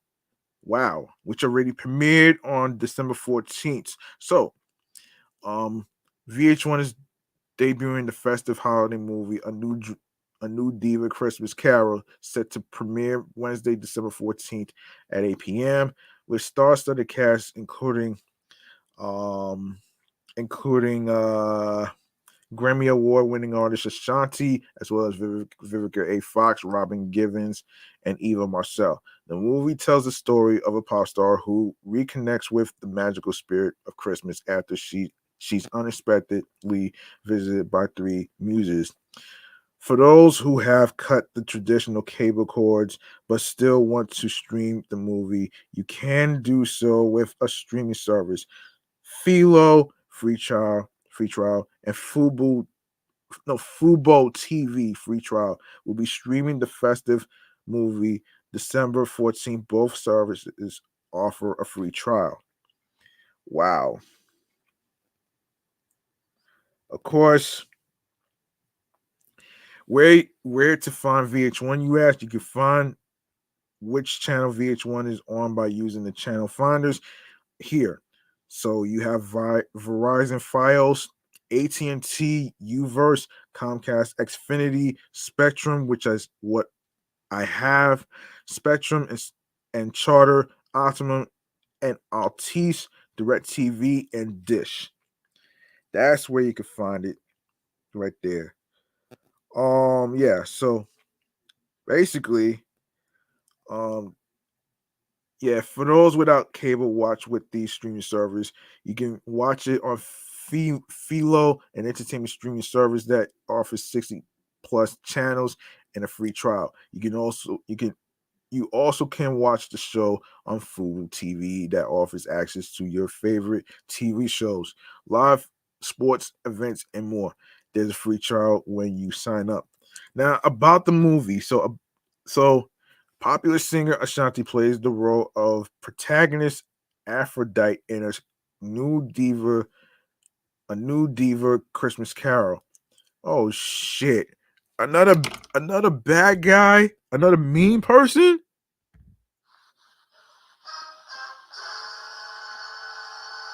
Okay, most some of the movies that Shanti has been in, she's always playing the mean big bad wolf. Like, damn, man, are you see like the all right, so there's some of the movies that she doesn't play a bad mean person from the which is like a big bad wolf type shit. But but in this one is a little crazy, but here's what the movie's about. So, popular singer Ashanti plays the role. All right, so I already read that part. So, Aphrodite receives a surprise visit from three muses, following which she rediscovers the spirit of the holidays. According to VH1's official synopsis, Aphrodite, played by Ashanti, was made famous back in the day for performing the timeless love song of the era. The song that everyone plays at their weddings, in every sappy commercial for diamonds or rings or puppies or soldiers coming home. It made her a ton of money, but Aphrodite hates this song. She's hold on.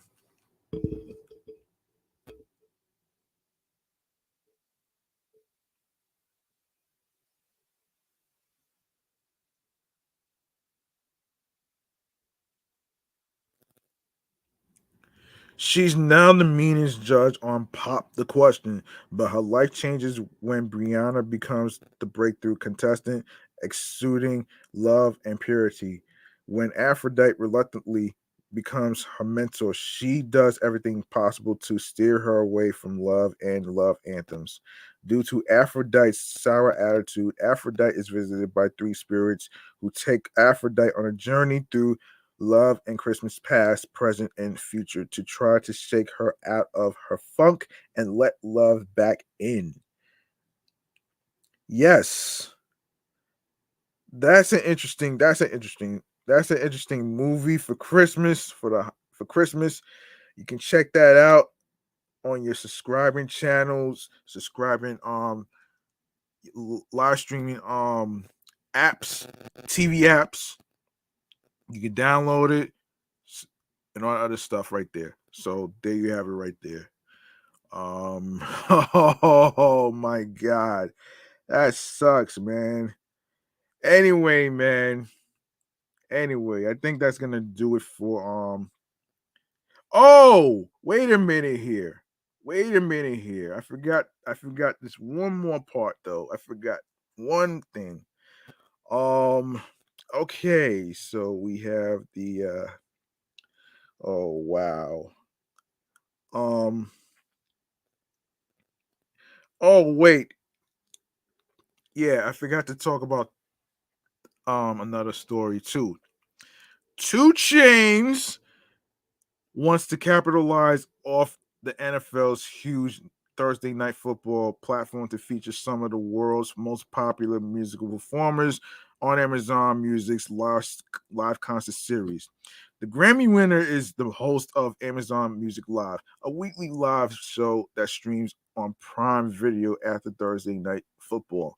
It is filmed each week in front of a live audience in Los Angeles. The concert series, which debuted in late October with guest Little Baby, has also featured Megan Thee Stallion and Kane Brown. Last month, Two Chains took the stage with Lil Wayne, who performed some of his hits, including his verse on DJ Khaled's God Did. Rapper ASAP Rocky will hit the stage Thursday. The Brazilian singer Anita is expected to perform next week. This is a huge benefit for artists who are able to access one of the biggest platforms on TV, with Thursday Night Football having so many viewers coming on after the game. Two Chainz said about the concert series, "You are going to be in a certain living rooms that you may or may not be privileged to be in," Two Chainz said.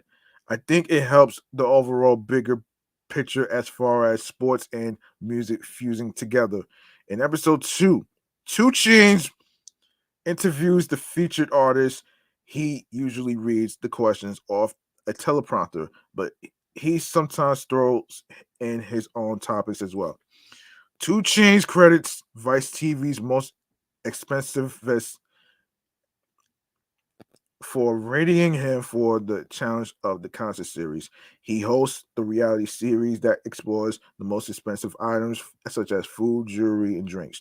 The rapper said he just wrapped filming his fourth season. That show, I think, has grown me and prepared me for roles like this, where I'm on the other side of the desk, he said. With hosting, I'm still holding a microphone, so it's still very much a part of the DNA that I'm accustomed to, like being on stage and rocking out. Two Chainz said Amazon reached out to him and his team about a new vision of marrying the worlds of football and music. The idea was birthed after Amazon and the NFL entered into an 11-year agreement to air the primetime professional football games on the streaming service. The rapper said a strong relationship was already built between him and Amazon Music after partnering to roll out a couple of his albums. They needed an iconic, legendary, handsome, intelligent host to fuse it all together, he said. Ultimately, I'm the man for the job. And the last two topics has to do with 2 days actually. So here's International Nacho Day. Every year on October 21st, around the world celebrate International Nacho Day and the flavorful, delectable nacho. The day also encourage others to try nachos for the first time ever. This popular appetizer also makes a great snack. If the nachos contain enough toppings, many nacho lovers eat them as an entire meal. When most people think of nachos, they think of tortilla chips topped with melted cheese. However, it is never wrong to pile on loads of ingredients. Some of the tastiest nacho toppings include hamburger or shredded chicken, black olives, ill, red onions, ill, pickle di gallo, refried beans. Damn, damn. Grilled corn, sour cream, avocado, shredded lettuce. To really spice things up, some people added jalapeno peppers. Jeez. The origin of nachos. Not surprisingly, nachos originated in Mexico. The exact origin is a small town in northern Mexico called Piedras Negras. The town is just across the border from Eagle Pass, Texas. Restaurant owner Ignacio Nacho Anaya invented the tasty food in 1943. What is surprising is that he invented nachos for Americans. As the story goes, Ignacio had to conjure up a quick snack for some U.S. military wives while they were in town. He quickly fried some tortillas and topped them with warm cheese and jalapenos. When asked when asked what to call the food, Ignacio replied, "Nachos special." Nachos became a hit in Texas before spreading to the entire Southwest United States. In the 1970s, the popularity of nachos increased when the Texas Rangers baseball team began to sell them at Arlington Stadium. Today, stadiums, restaurants, and pubs throughout the world serve nachos to their patrons. Some countries even have their own special version of nachos. In Jamaica, they serve nachos with jerk pork. The Greeks substitute pita chips for the tortilla chips and top them with feta cheese, cucumber, red onion, and and tzatziki, zat, zat, tzatziki sauce. Jeez, never heard of this. Anyway, Indian nachos can be made with toasted naan bread and topped with curry powder and mozzarella cheese. How to observe hashtag International Day of the Nachos. So the best way to celebrate this day is to eat nachos. You can create your own version of nachos at home or order some at a local restaurant. Get a group of friends together and eat nachos for lunch. Eat your nachos with toppings you've never tried before. You can also eat nachos while watching the movie Nacho Libre. Be sure to take a picture of your nachos and share them on social media with hashtag International Day of the Nacho. Now the history, okay, International Day of the Nacho history.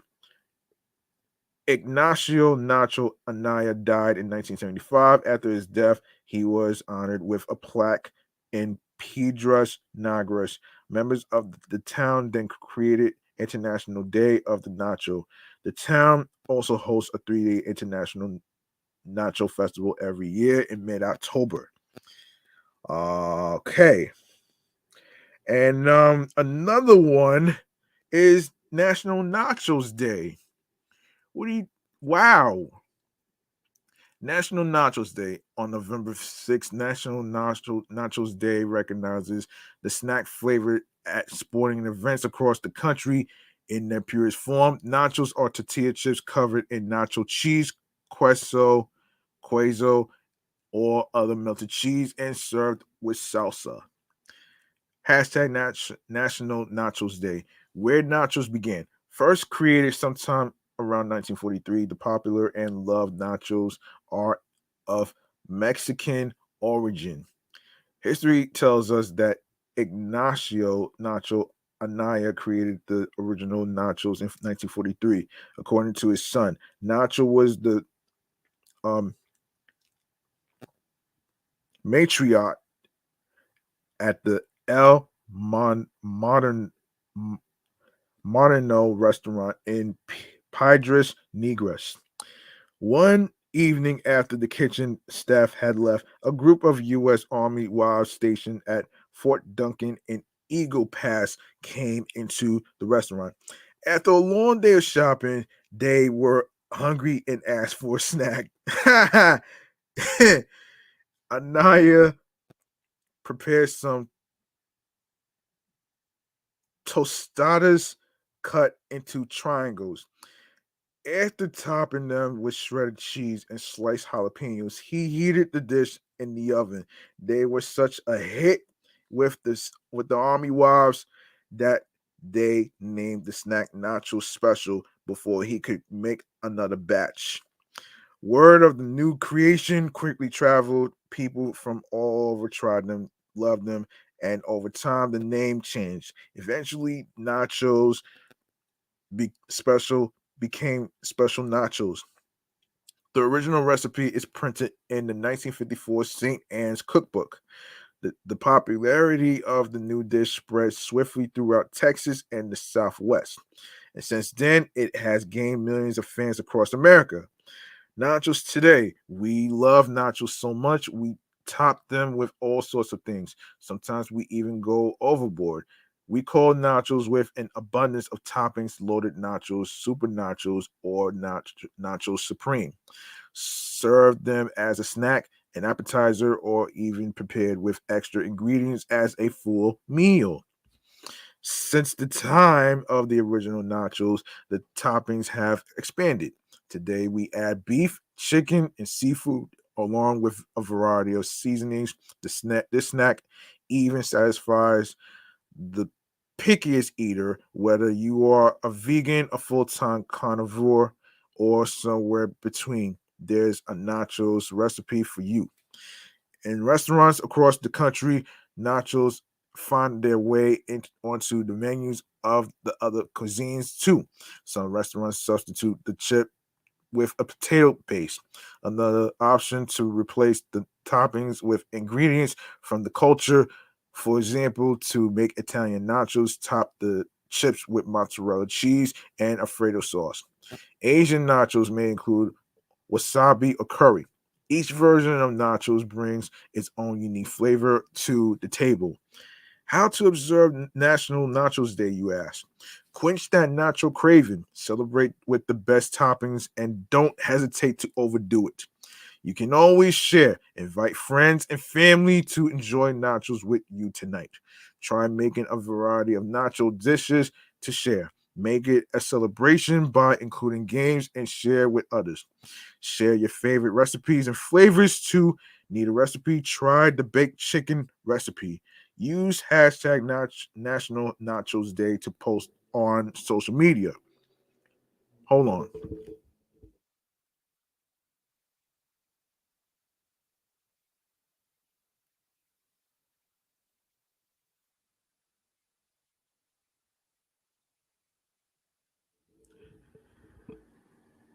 If you are still looking for inspiration, we got you covered. Check out this amazing video from Big Binging with Babish. Um, you can check out his YouTube channel on YouTube. You can subscribe to the YouTube channel right there. National Nachos Day history, of course, obviously. Wow, man, this is very really interesting, man. Yeah, man. Yeah. Um. So yeah. Okay, National Nachos Day history. National Day calendar continues researching the origins of this delicious food holiday. Nachos facts. Can I use store-bought chips to make nachos? Yes. While fresh chips make amazing nachos, saving time by using store-bought is perfectly fine. Should I heat the nachos before or after adding the toppings? Top the layer of chips with cheese and then bake until melted. Add the remaining toppings and a little more cheese before serving. Wow. International Nachos Day and National Nachos Day sounds very delicious. I'm pretty sure I'm gonna kill um those tortilla chips tomorrow and all the other stuff for tomorrow's snack in the afternoon. So yeah.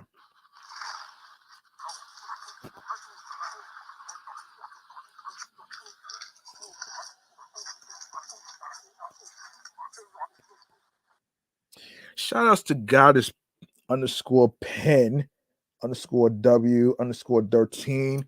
Thank you for joining this live stream. Um, and we're about to wrap up right here, right now. All right, so as I said before, actually, you don't have to have a lot of money to support somebody in that craft. You don't need to be from a rich family to do that. You can also make a charitable donation to my Cash App, which is G Money Stacks 555 in Queens, New York. No, excuse me. $ G Money Stacks 555. That's $G Money Stacks. Capital G, lowercase MONEY, capital S, lowercase THCKZ 555. Not about breaking the bank, it's all about doing the best you can on whatever amount you you choose that you are comfortable with, that you desire, will be appreciated. Now we're gonna go to our last segment right here. So I'm trying to really speed this up actually because I have to record another podcast episode.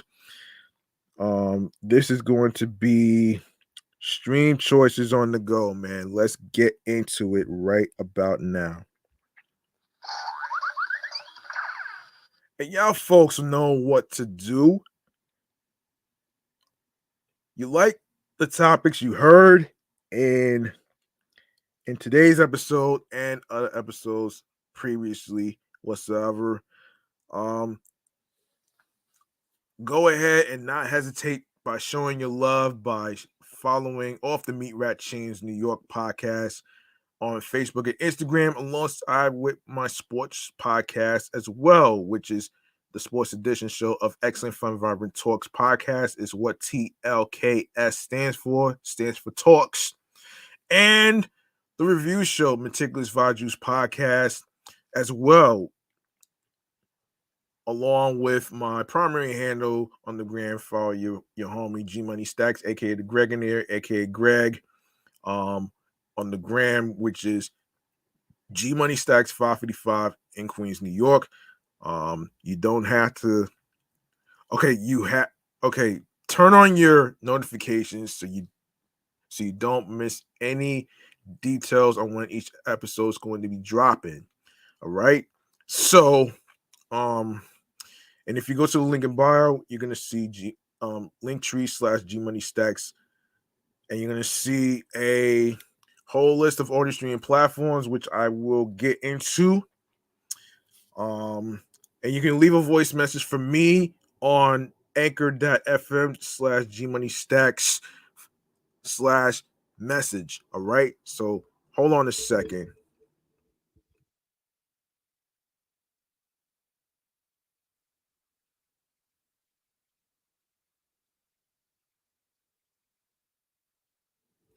Yeah, sorry about that. I had to lower it because of the plane and the cars and stuff. So, anyway, let's get into where you can listen to the episodes. As I said, Linktree/G Money Stacks. You're gonna see a whole list of audio streaming platforms, and you can leave a voice message on anchor.fm// G Money Stacks /message.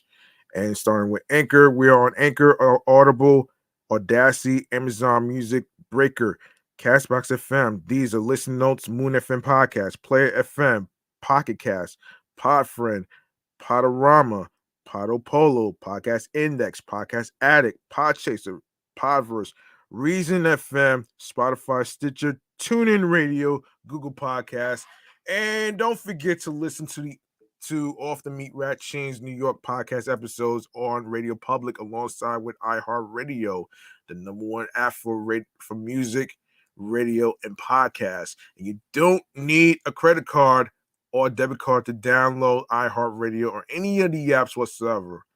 It's free. It's free in your app stores, like your like you can download it. You go to your app store on your iPhones, Android phones. Of course, you make sure you download it to your iPhones, your Android phones, iPads, and Android tablets. Hold on.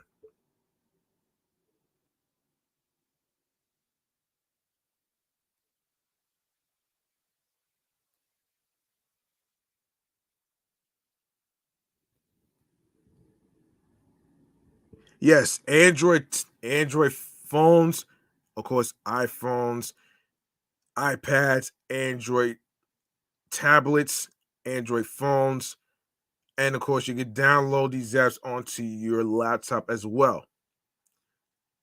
And you can follow and make sure you subscribe to to these podcast shows that I just mentioned on every streaming platform that I just mentioned. You can follow the Sports Edition show of Excellent Fun Vibrant Talks podcast, alongside with Meticulous Values podcast review show.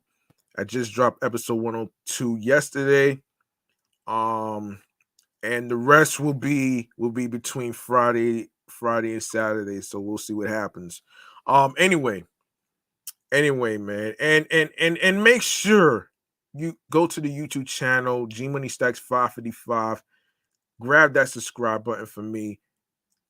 Click on the noni bell so you can be reminded when the show goes in the air via live stream, along with the time and reminder of when it's going to start recording. Leave a like and a comment along with the episodes and the topics that's being discussed. More video content, upcoming episodes, previous episodes, And be sure to listen, stream, watch the episodes, share the episodes, share the videos. Tell a friend to another friend. Download these episodes, very important. And of course, be sure to hold on a minute here.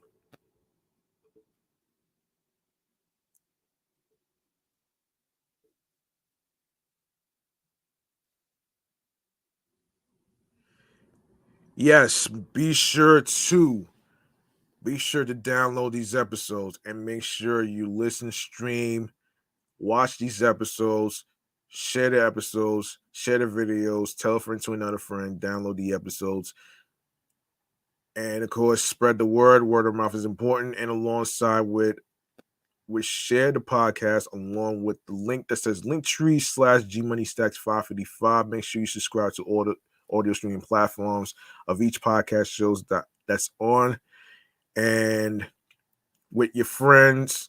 Hold on, not with your hold on. With your husbands, share the podcast along with your with the link tree that says um Linktree/G Money Stacks 555 with your husbands, your wives, your boyfriends, girlfriends, friends, and the people you are cool with from work and everywhere else where you meet new people, festivities, parties, wherever you meet them. All right. And that's going to do it for me. That's going to do it for me. I'm G Money Stacks. Thank you very much for listening and rocking with me on the 221st episode of this New York podcast platform right here. I am going to actually get to the name of it. So this is hold on a second. Let me just get the name of the episode in case anybody's wondering. I am going to actually hold on a second. Hold on a minute here. Give me 1 second. All right. Give me 1 second. Yes. So, name of the episode of 221 is Nachos is one of our favorite snacks. I forgot to put that there. Yes, snacks. Yes, I forgot to put that. Um, so yeah, there you have it right there though. So so that's gonna do it, man. Remember, the grind doesn't stop. Hard work pays off, trust the process, and of course, be sure to be sure to you know to to find something that really makes you happy mentally, that makes you happy. Follow your goals and dreams. New York wasn't built in a day. If you want something, you have to work hard and earn it. And of course, be sure to look for something and find something that clicks and sparks to you creatively, mentally, physically, spiritually, that gets you into your zone along with your creative juices and alongside with tunnel vision. And of course, make sure you be yourself. Make sure you are being real.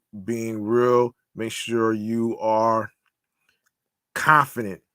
Make sure you're confident in what you do. Make sure you be on your P's and Q's on a consistency basis with your content. So that way you don't feel like you're falling off and all other shit whatsoever. So yeah, there you have it right there, man. I'm up out of here. G Money Stacks. I'm G Money Stacks, aka the Gregonator, aka Greg, and stuff like that. I'm gonna be out of here. Thank you for tuning in and listening and rocking with me. And I'll see y'all next time in the next episode. Peace and one love. I hope y'all did y'all Christmas shopping already. And I know winter is officially tomorrow. I hope y'all have your scarves, your gloves, your warm jackets, your sweaters, and hoodies ready, alongside with your Tim constructs, boots, and stuff like that. So I be prepared and make sure you have enough salt for the sidewalk and stairs and the driveways and the front of the houses and all that other stuff. Make sure you grab your salts and sand sandbags and all that other great stuff whatsoever. So you won't have to worry about falling on any sheet of ice whatsoever. So I'm up out of here, man. Thank you. Peace and one love, and have yourselves a good night, folks.